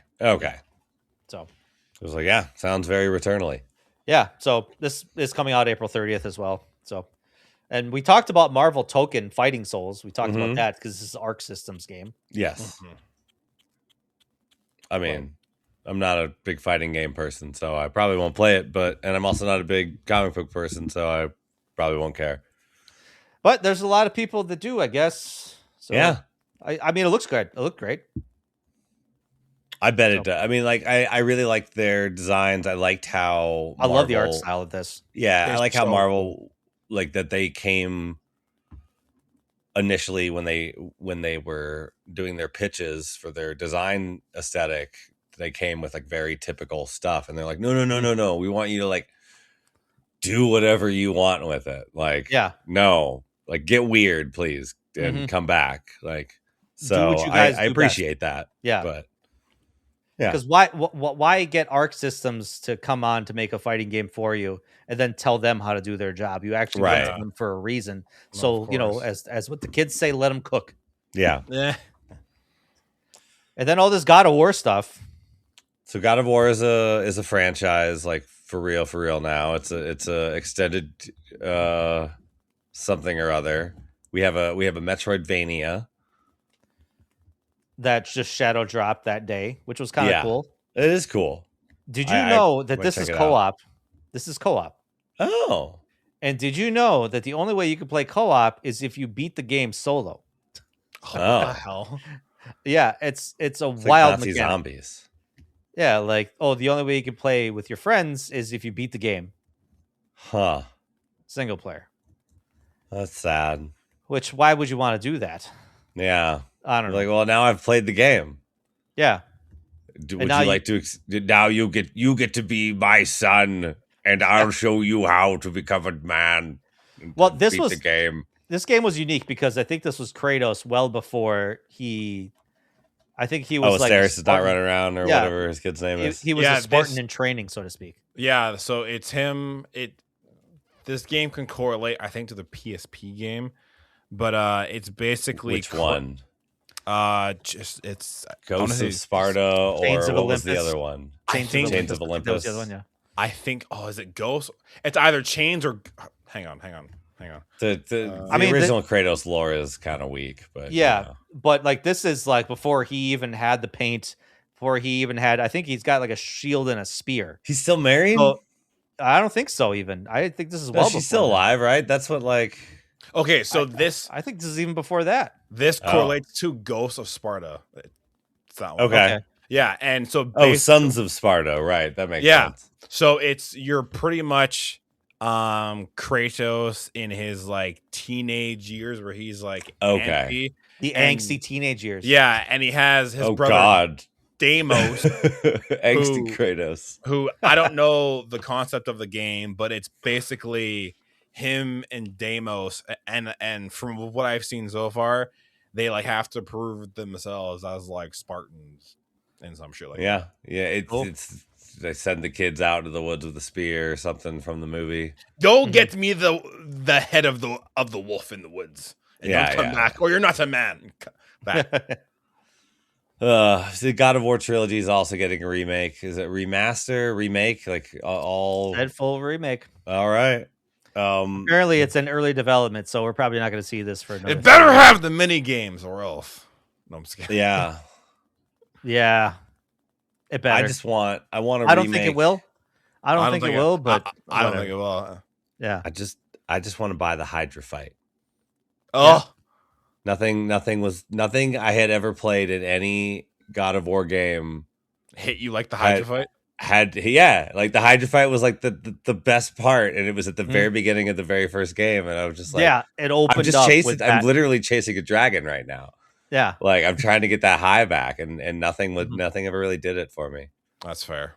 Well, now you can experience that in 4K, 60 frames a second glory. Woo! Yeah. So yeah, God of War, they're fine character action games. They're like juvenilely, brutally funny in a weird way. You know, it's very 2000s like edgelord, like, oh, I'm gonna rip the wings off this bat because I'm so rad, and like it's kind of cute in a way. It was gory for the sake of being gory, but so I wonder if they're gonna change a lot of that energy, or if they're gonna try to keep a lot of that. Probably not. With that energy's back, man. Yeah, that energy never really left. So I hope they keep that same energy. But yeah, overall, I thought this was a really bad. I mean, the fact that it took us almost an hour. An hour and like 15 minutes. Like, yeah, it's a lot. I showed up to the video and was like, oh, I guess I'll have to skip through, you know, the 30 minutes of the stream starts soon. And like, no, it's the entire hour 12. Yeah. It's wild. Holy yeah. But you know, some good bangers, some also good updates. Like, hey, don't forget Marathon's a thing. Hey, don't forget Resident Evil's a thing. But you know, some still really good surprises. I think Kenna was my biggest surprise. I forgot that that game existed. I'm excited to see more Crimson Moon, and I want to see what that John Wick game turns into. Yeah, I do too. Keep an eye on that. Like, you know, it could be something cool.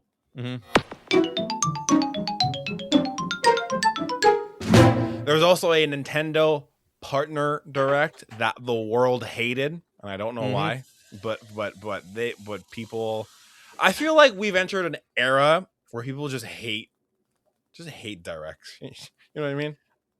Because those people want E3 to come back. Let it go. It's gone. It's gone. Yeah, honestly, it wasn't. Okay, the partner direct wasn't that bad. It really wasn't that bad. And if you have an issue, then I'm sorry. Like, it really wasn't that bad. Was it the best thing in the world? Probably not. It could have been better, but it wasn't horrible. I didn't hate it. I didn't like it, but I was like, cool, more. See, like, I look at the directs now, like, cool, more games. Sick. Yeah. And that's it. Yeah. I don't sit there and go, they didn't show the game that I had the headcanon in my, I don't like it. I'm like, it was more games. Cool, man. I'm all for more games. Give me all the games. I'll eat them. Well, I mean, admittedly too, a lot of people were like, you know, why can't we just get a first party direct? Why do we have to get a third party, you know, direct? Yeah. Apparently the rumor in the aerospace is there's a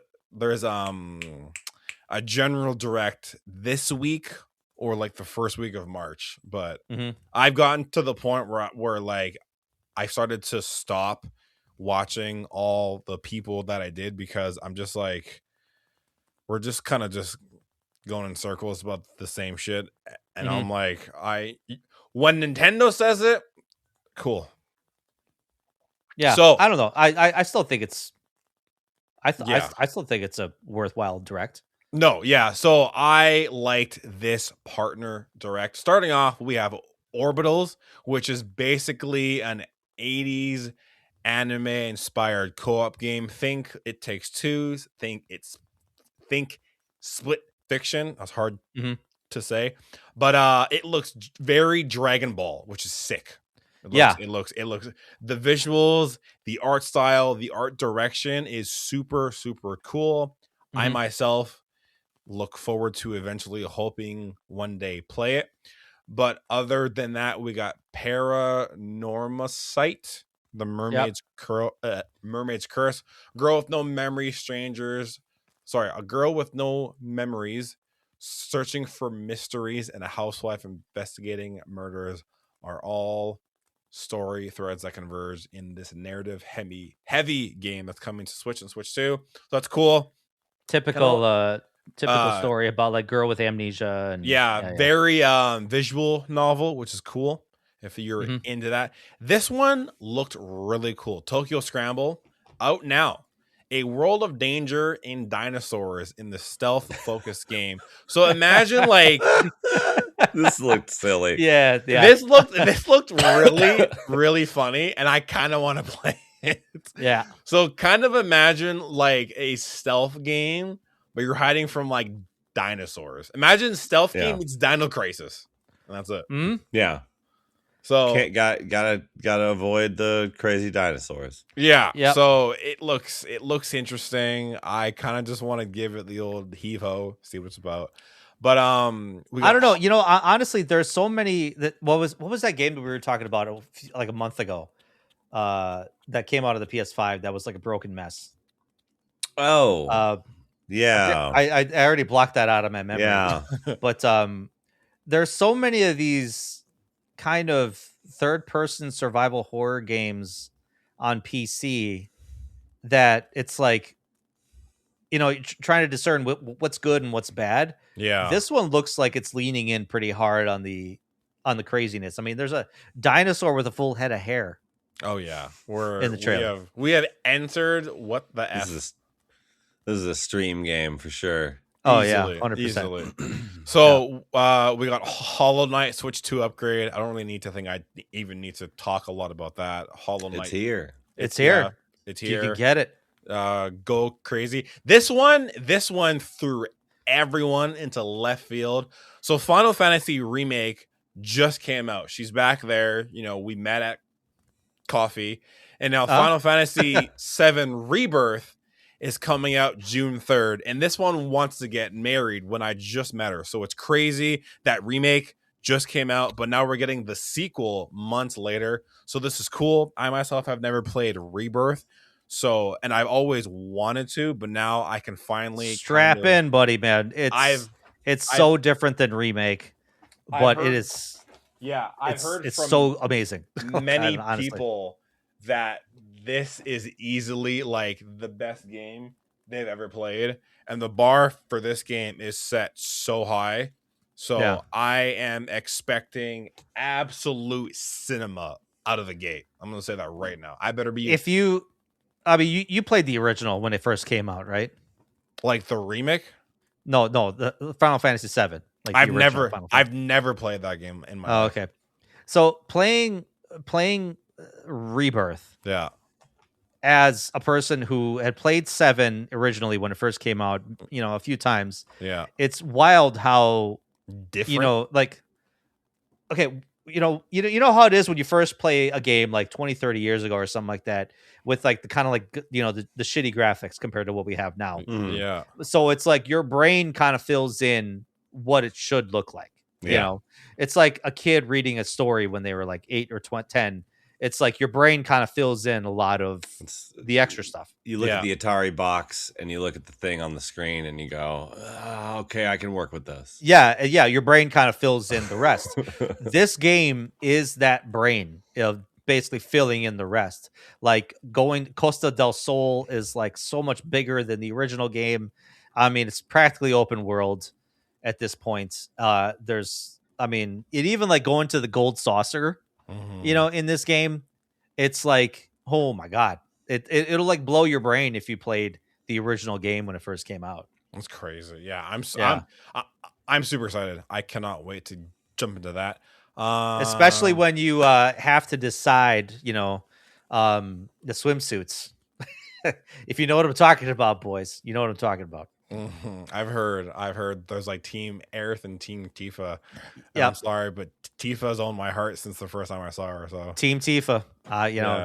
Good on you if you're Team Aerith with Luigi. I don't know if you have a team, but have you, Luigi? Have you? I'm married to a Tiffany, so Oh, okay. I'm So on Team Tifa, I guess. I was gonna say you're like default to Tifa. Defaulted to Tifa, yeah. Sick. All right. eFootball. If you know, I did whatever. That's your cup of tea. I mean, it's it's an alternative to FIFA. No, it's like a spiritual successor to Pro Evolution, Winning 11. Winning 11, yeah. Yeah. So, which was the real alternative to Tifa, to FIFA all along. On my PlayStation 2, I much preferred Winning 11. Yeah, I knew people that were trying to like import Winning 11 because you couldn't get it like at first. It was a Japan only game or something. Yeah, at Japan and Europe, yeah. But so yeah, cool.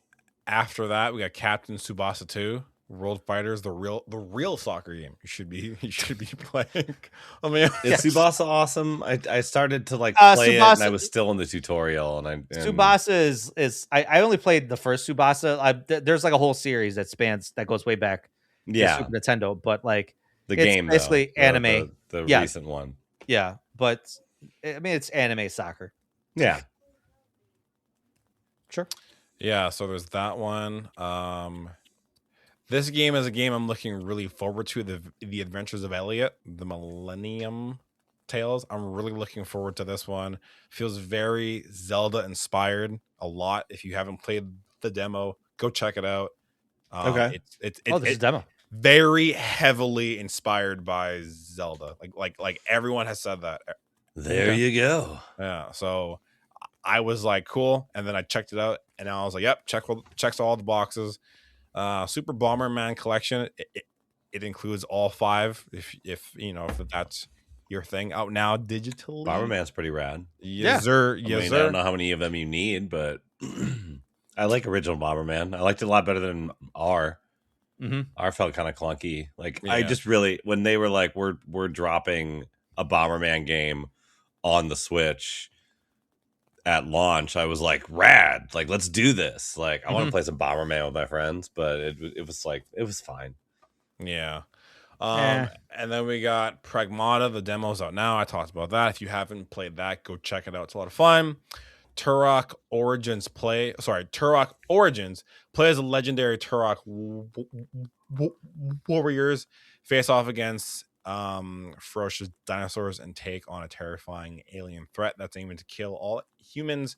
Players can also harness the DNA of enemies to upgrade their arsenal. It's co-op. I thought that was an interesting thing to add. That is very cool. That I didn't realize, so that's kind of cool. Mm-hmm. Yeah, but was this good? Did this look good? Because I think I heard Turok and just tuned out. It's third person, which kind of weirds me out because the Turok games have always been first person. Yeah, maybe to their detriment. Yeah. So these next 3 games have caused quite a stir online. Hell yeah, God Howard came out. Yeah. Fallout. So we got Fallout Our Lord and 4, Savior, the anniversary. We got Indiana Jones Mighty and the Jacket. Great Circle, and then we got Elder Scrolls 4. So those, or cool. sorry, and then Skyrim I think was thrown in there. I could be wrong. Yeah. Sue me. But so that's already been out. Yeah. Yeah. So Skyrim that's on Switch 1. and the Elder Scrolls are all codes in box, if I'm not mistaken. Yeah. And then Indiana Jones is on an actual cartridge. So it's not a game key card, but an actual cartridge. Now I'm excited for Indiana Jones. To know. But the fact that Fallout 4 comes out digitally February 24th, and then 2 months later, physical, and I do air quotes because it's a fucking code in box, in April is a sin. I think code in box. Wait, is Fallout 4 is a game key card? No, it's a code in box. Oh, code in box? So they even give you... No. So yeah, that's what? So it comes out useless. February 24th digitally, and then in April it's a code in the box. So it comes out digitally in a box in April. A physical review. And I'm like, the physical version will be a code in a box. I was so excited for this game, and then I heard it was a code in a box, and that entirely deflated. I think this is stupid. I think this is ridiculous. I get Split Fiction is a code in box, sure, but to throw Indiana on a game like a cartridge, but not Elder Scrolls and Fallout is absolute hot dog shit. And I'm sorry. Oblivion 2. I'm looking it up. Oblivion 2 is a code in box. Yes. As well. Yeah. Fallout and Oblivion are both codes in the box. Brother, no one has that much room on their Switch 2 storage. I'm sorry. You can't have both of these games. I'm sorry, but the super mega micro SD card. Yeah. That costs like $150. Yeah. Jesus. Absolutely stupid. That's wild. I was so jacked for Fallout, and now I'm like, that is fucking stupid. Switch, that's the one thing that pissed me off about the Switch 2 is that this was just a kind of like an upgrade to Switch 1. It wasn't a full on. They should have done something different with the storage. Easily. With the storage? Slap in a 1 terabyte SSD for crying out loud. Yeah. Or at least a 512. At least a 512. Yeah. Something. Yeah. Instead of just like making people get micro SD cards.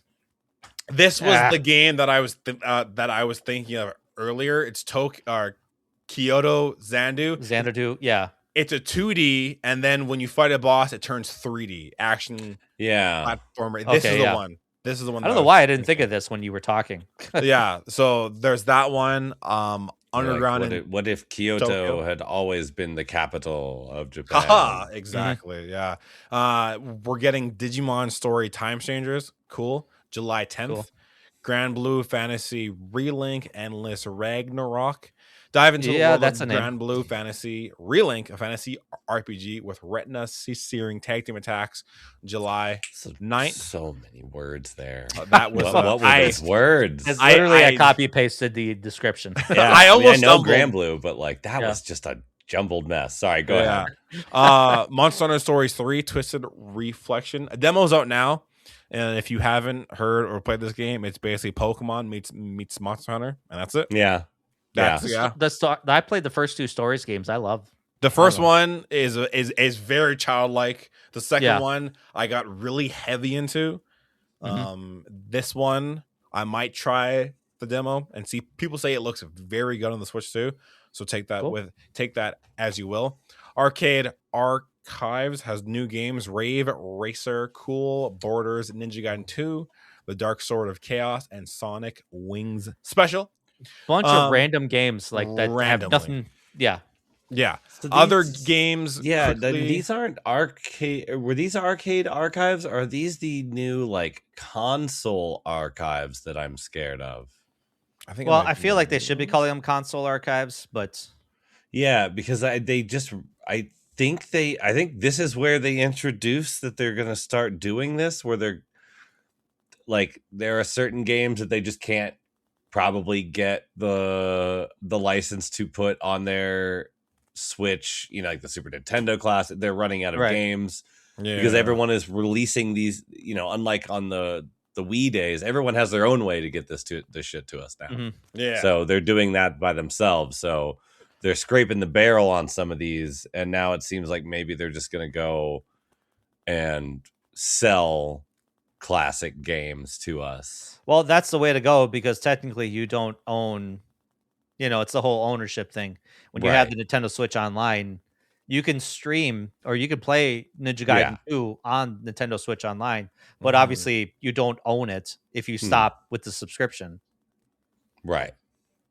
If you buy it on the Arcade Archives collection, you always have it. That's my take. Yeah. That makes sense.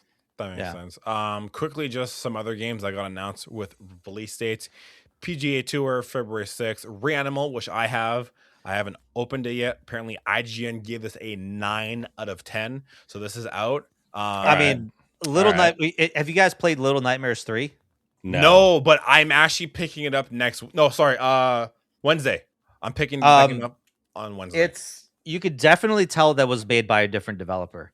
Yeah, Little that's what I've Nightmares heard. 1 and 2 were so great. Oh, okay. Yeah. Okay. Little Nightmares So- 1 and 2 was so great, and Little Nightmares 3 was like trying to copy that formula. Yeah, And so I'm not knocking it. Yeah, It's, yeah. it's a good game. It's a good game. It's Treyarch, you know.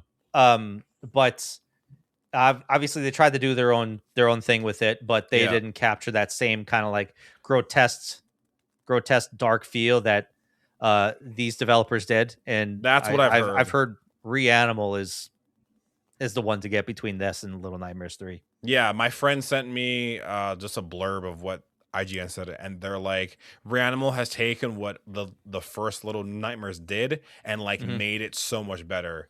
And I'm like, yeah, dude, I'm super excited to play this. I'm picking out Little Nightmares 3 only because I've beaten the first two, so I'm like, well, I might as well just beat the third one.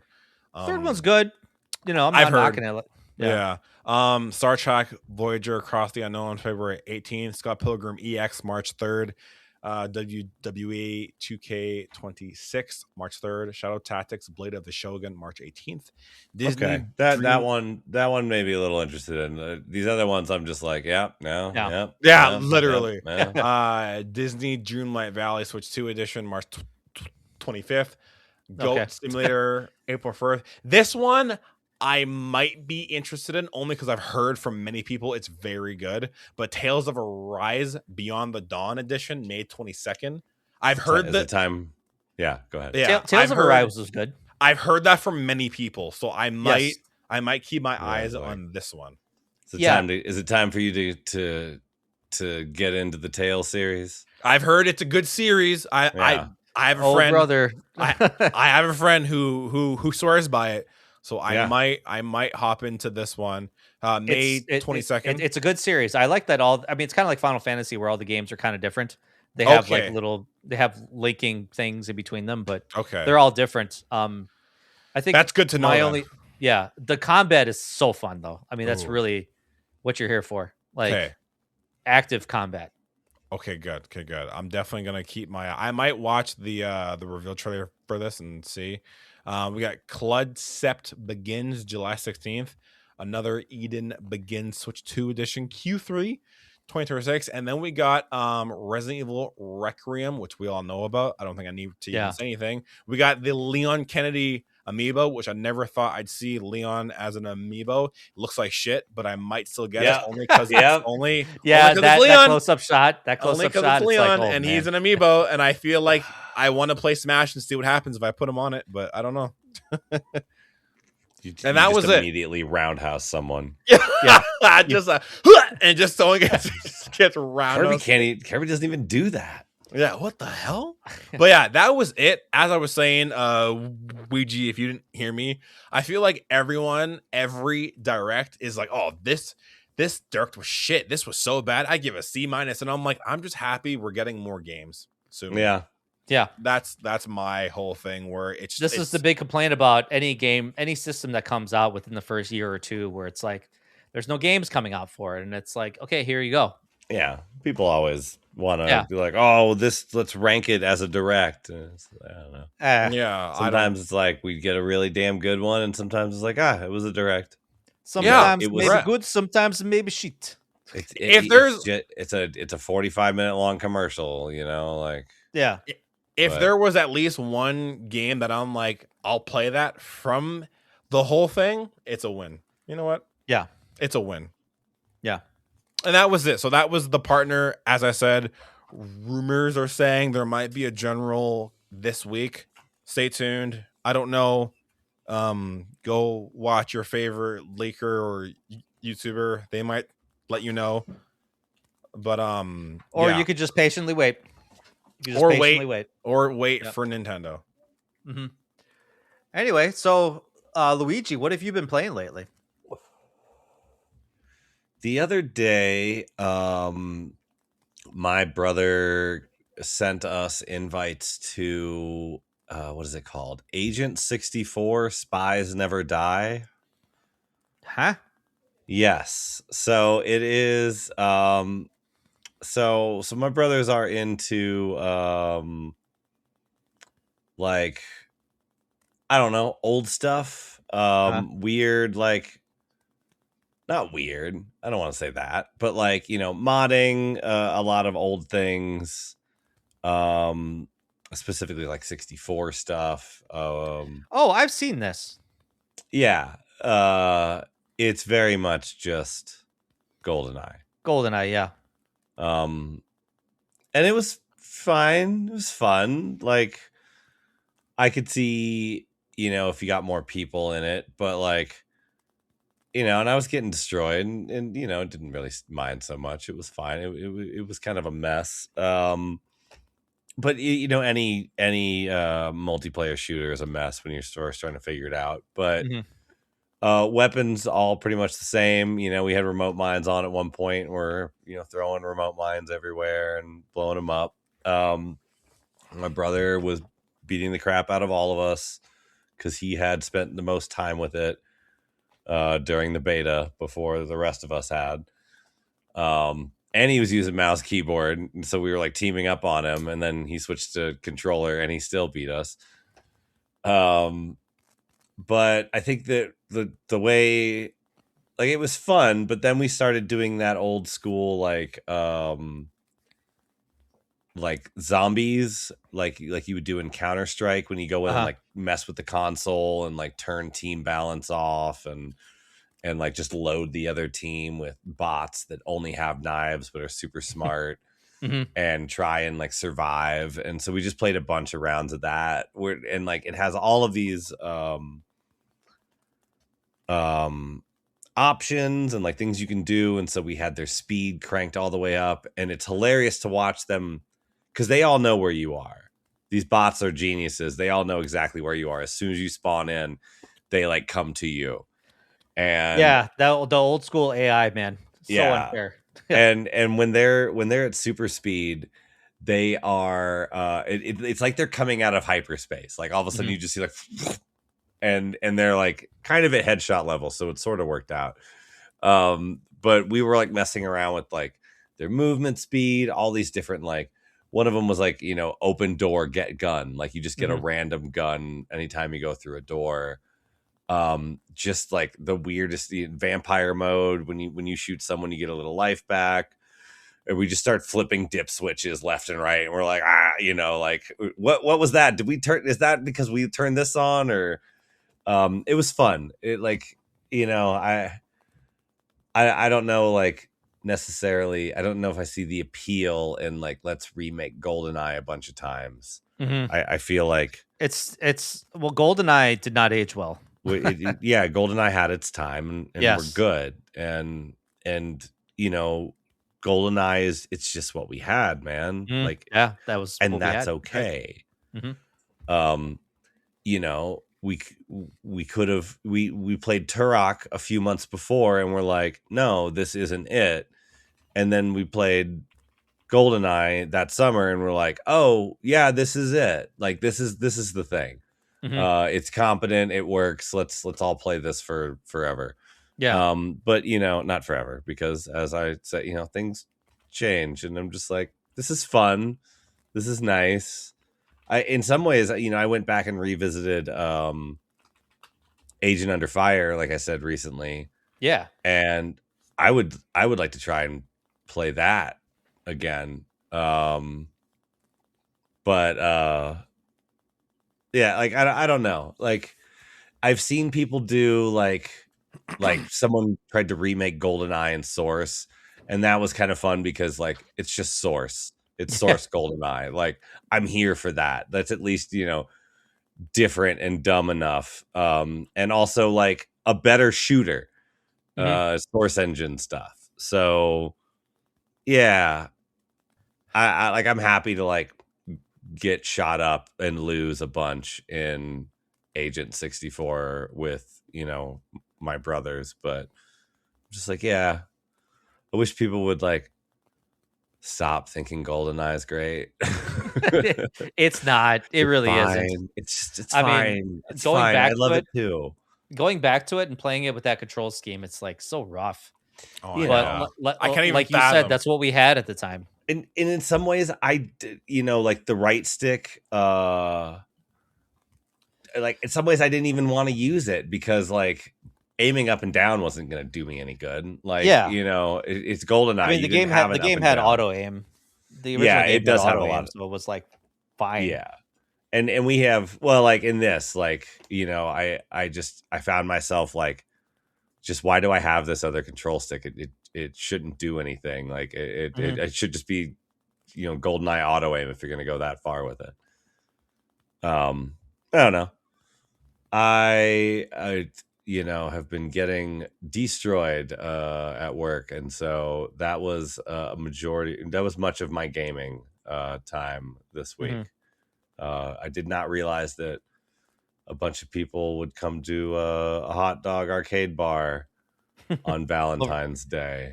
Well, but yeah, I would have showed up if you were in my neighborhood, I guess. Yeah.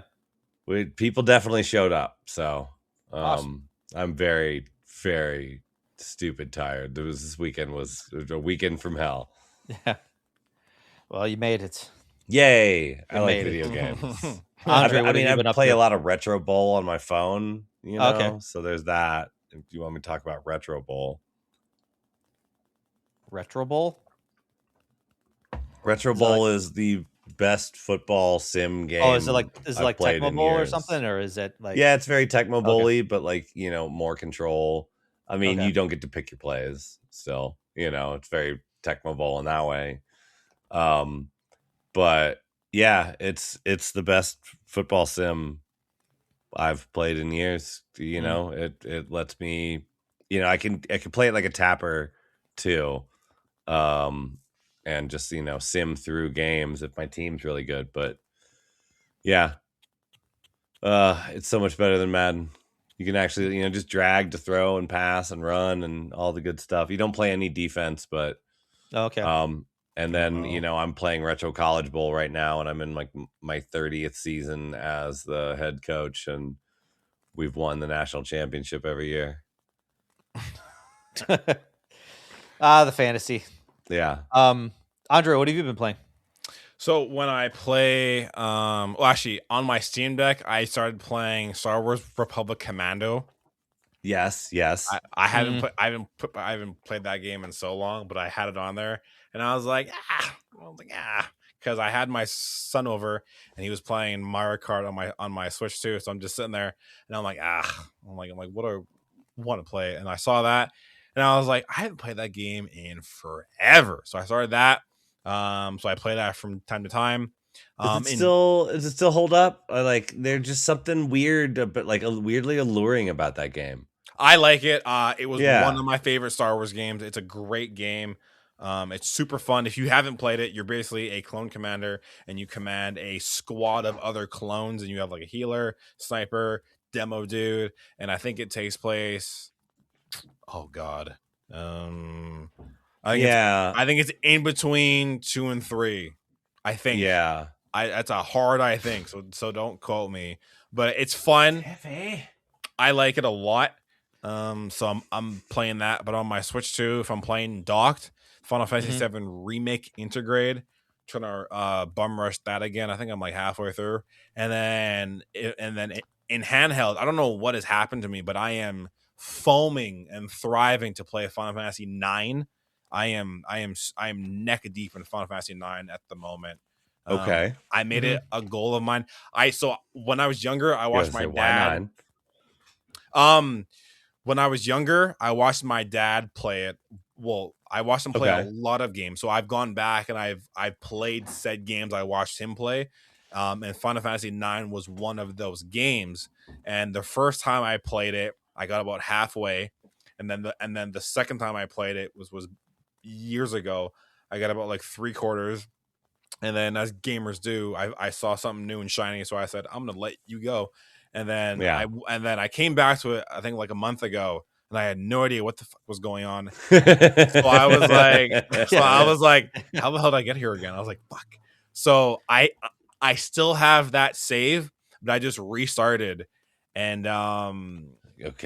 Once I remember what's happening, then I'll go to that save. Yeah, kind of. Okay, yeah. All right. Yeah, I love it. I love it. Yeah, I respect that. Yeah. So 9. Some of my favorite Final, or like most iconic and favorite. 10, 9, 15's the only one I've ever like beaten. If you want to get technical, the remake of 7, but that's not the full game. So I don't want someone to be like, well, actually, that's not the full right. So but Final Fantasy 15 was the only one I've ever beaten front to back, which I like. Hey man, 15. no problem. Yeah, no judgment here. I haven't beaten any of them, and I've only played one. Okay.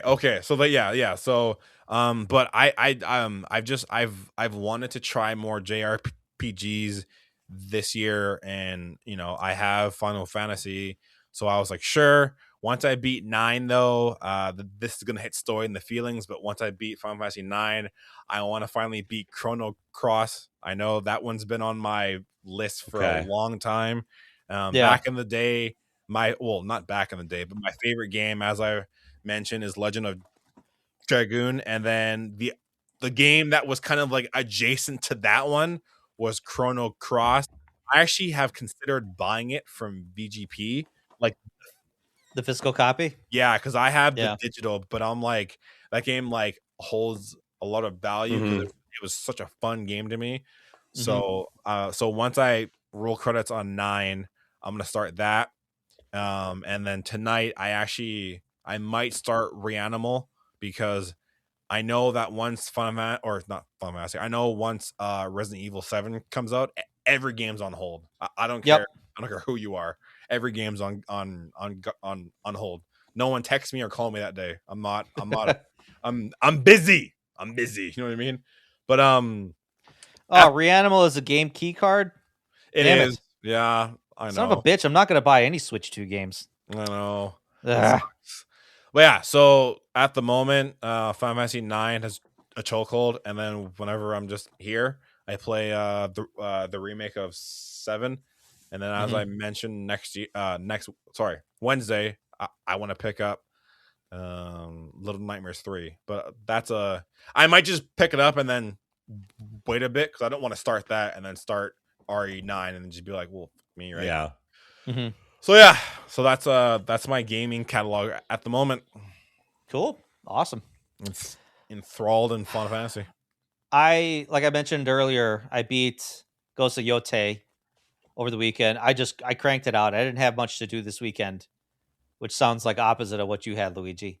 But yeah, I didn't have much to do this weekend, so I was like, I want to crank out Ghost of Yote all weekend. So I cranked it out. The Kitsune story was crazy. It hit. It hit. It's so good. It was that point where I was conflicted. I was like, damn, man, like I was talking with a coworker at work, and him and I got to we were on the same spot.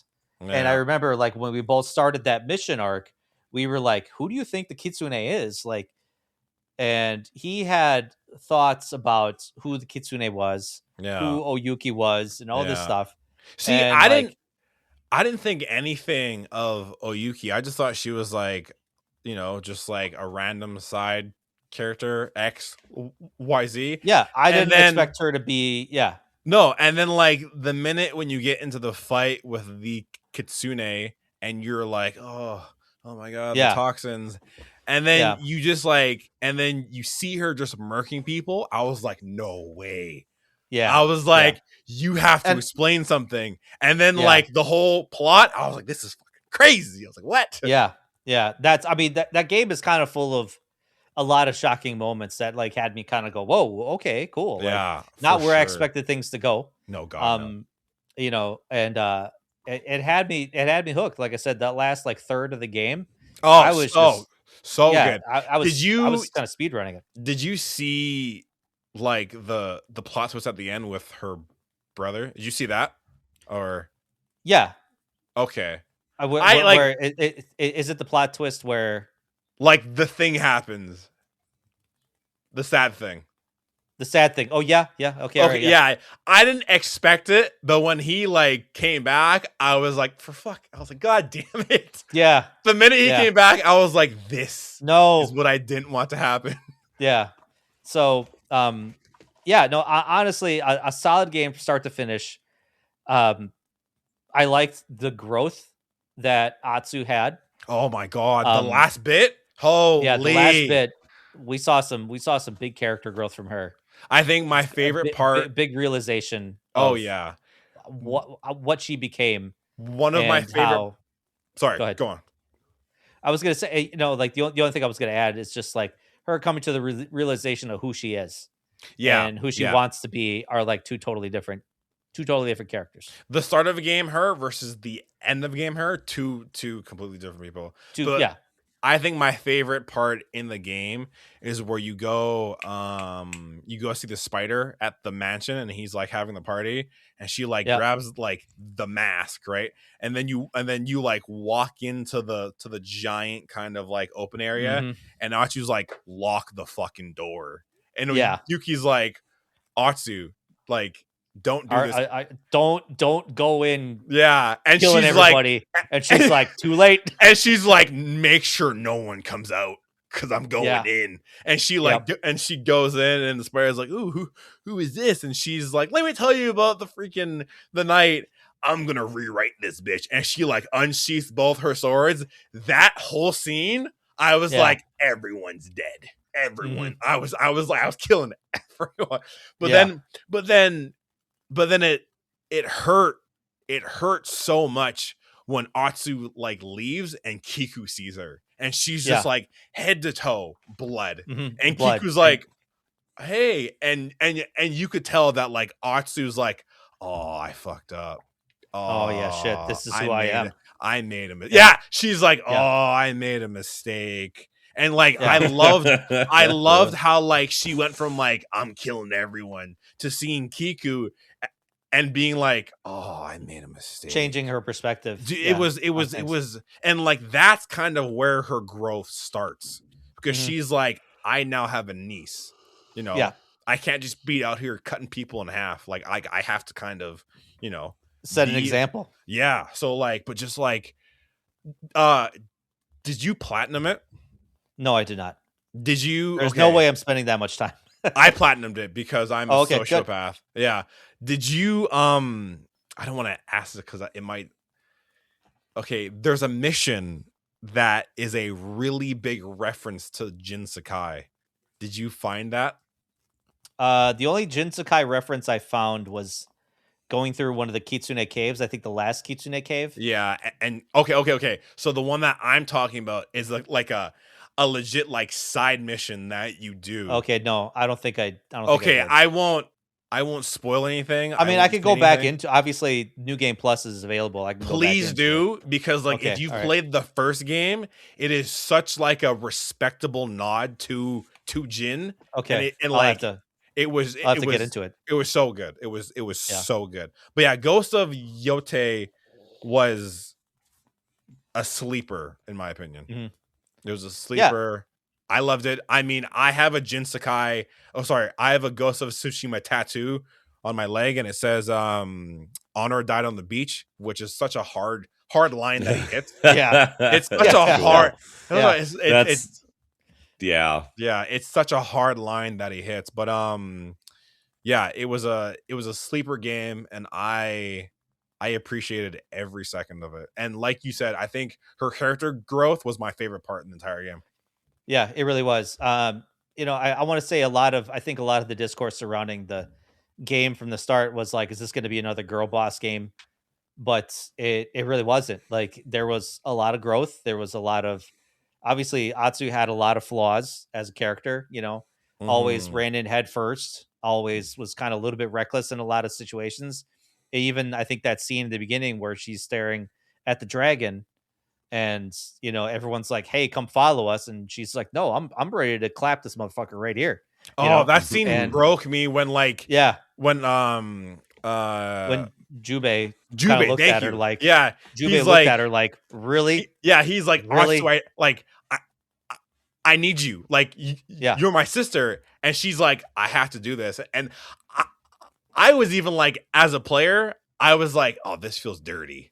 Yeah, I know. No kidding. It's one of those times where it's like, you wish you had a choice in the game. I would have easily went with him. Yeah. But then the narrative wouldn't have made sense in the end. No, but like, as a player, I was like, oh, I feel like I just did something horrible. Yeah. The other game I played was I looked up the developer that did um the Silent Hill Townfall game, Screenburn. I looked up what some other games they did, and their most recent game that they did was a game called Observation, and it's a very unique game. I'm like a couple hours into it, and I'm only a couple hours into it because I'm really dumb. The game Okay. centers around you're on like an international space station, right?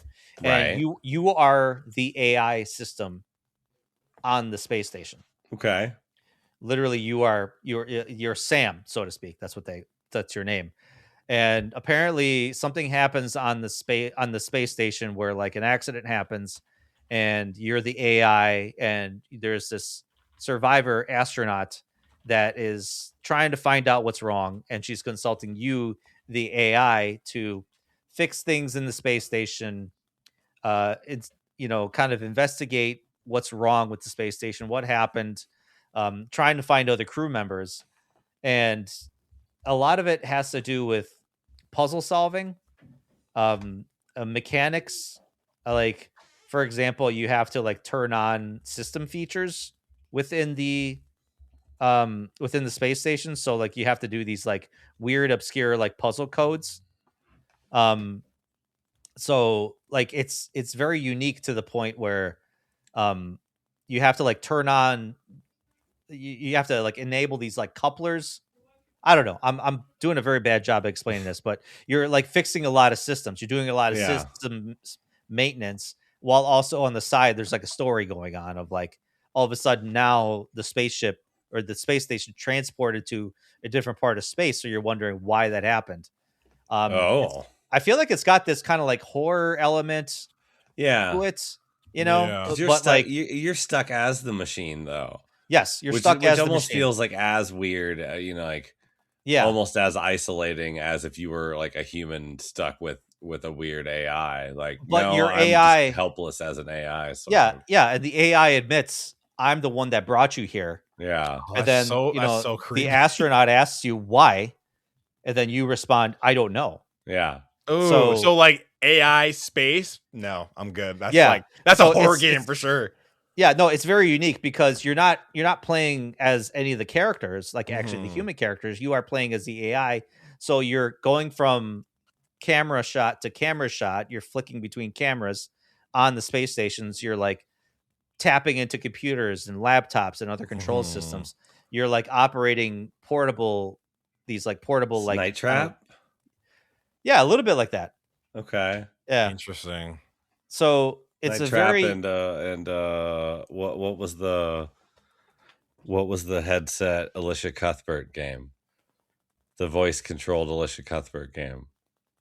What I know what you're talking about. It was an RPG for PS2, right? Yes, where you used the headset and told her to do stuff. Yeah, I forget what that was called. You were stuck in the control room and you had to be like, okay, now shoot enemy A, and she'd be like, shoot.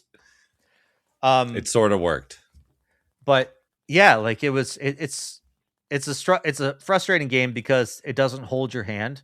You really have to figure out how to play this game, and I could imagine a lot of people playing this game and just getting frustrated and saying, "I don't know what to do. I'm done." Yeah. So there were times where I was like trying to find things in the environment to like, okay, what should I be doing? How should I be solving these problems? Where should I be going? But I'm still invested. Honestly, I think once you solve the puzzles, you do feel like a badass a little bit. You're like, hell yeah, I'm smart as hell. I did that. Hell yeah, I'm smart. I'm smart as shit. And then you just get to the next one, and then you're like, wait, I'm dumb as hell. So it's a kind of like a up and down thing. But otherwise, I'm in. It's a very unique game that I'm here for. So, but yeah, I feel like this episode has gone on for quite a while, boys. There was a state of play. Yeah, there were 2 directs. Yeah. So we are in a state of play. Yes. Yes. State is definitely the right word for it. So true. Thanks for listening to us, guys. Really appreciate you guys tuning in, especially with the new guard here at the Hair of the Dogcast. We really appreciate you guys tuning in. So be sure to check out our other podcasts on the Dogcast Network. You got Elden Dogs for you Elden Ring fans, and Zombie Dogs for the Resident Evil fans. For you zombie fans. So we also want to thank our Patreon supporters: Phil Wright, Brian Ward, Ryan Kristiniak, Kipper, Jordan Hoff, Phil, Just Red Bear, Phil, thanks Tyler, Justin Melee, Just Sonic, Spetsnaz, Ejot, Tony Pepperoni, and BG. Really appreciate you guys. Really appreciate you guys helping us keep the lights on and supporting us. And with that, any closing thoughts from anybody? If you see me in person and you support the Patreon, you get a hug. Just let me know. You get a hug. I'll give you a stern handshake. I'll give you a crisp high five. All right, cool. Yeah. Sick. Yeah. Awesome. A real good smack sound. Yeah. One of those like really good like that like shockwave. Yeah. I'll give you a dap. I'll give you a dap for sure. I'll give you one back.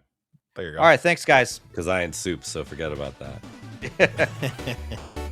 All right, take it easy, guys.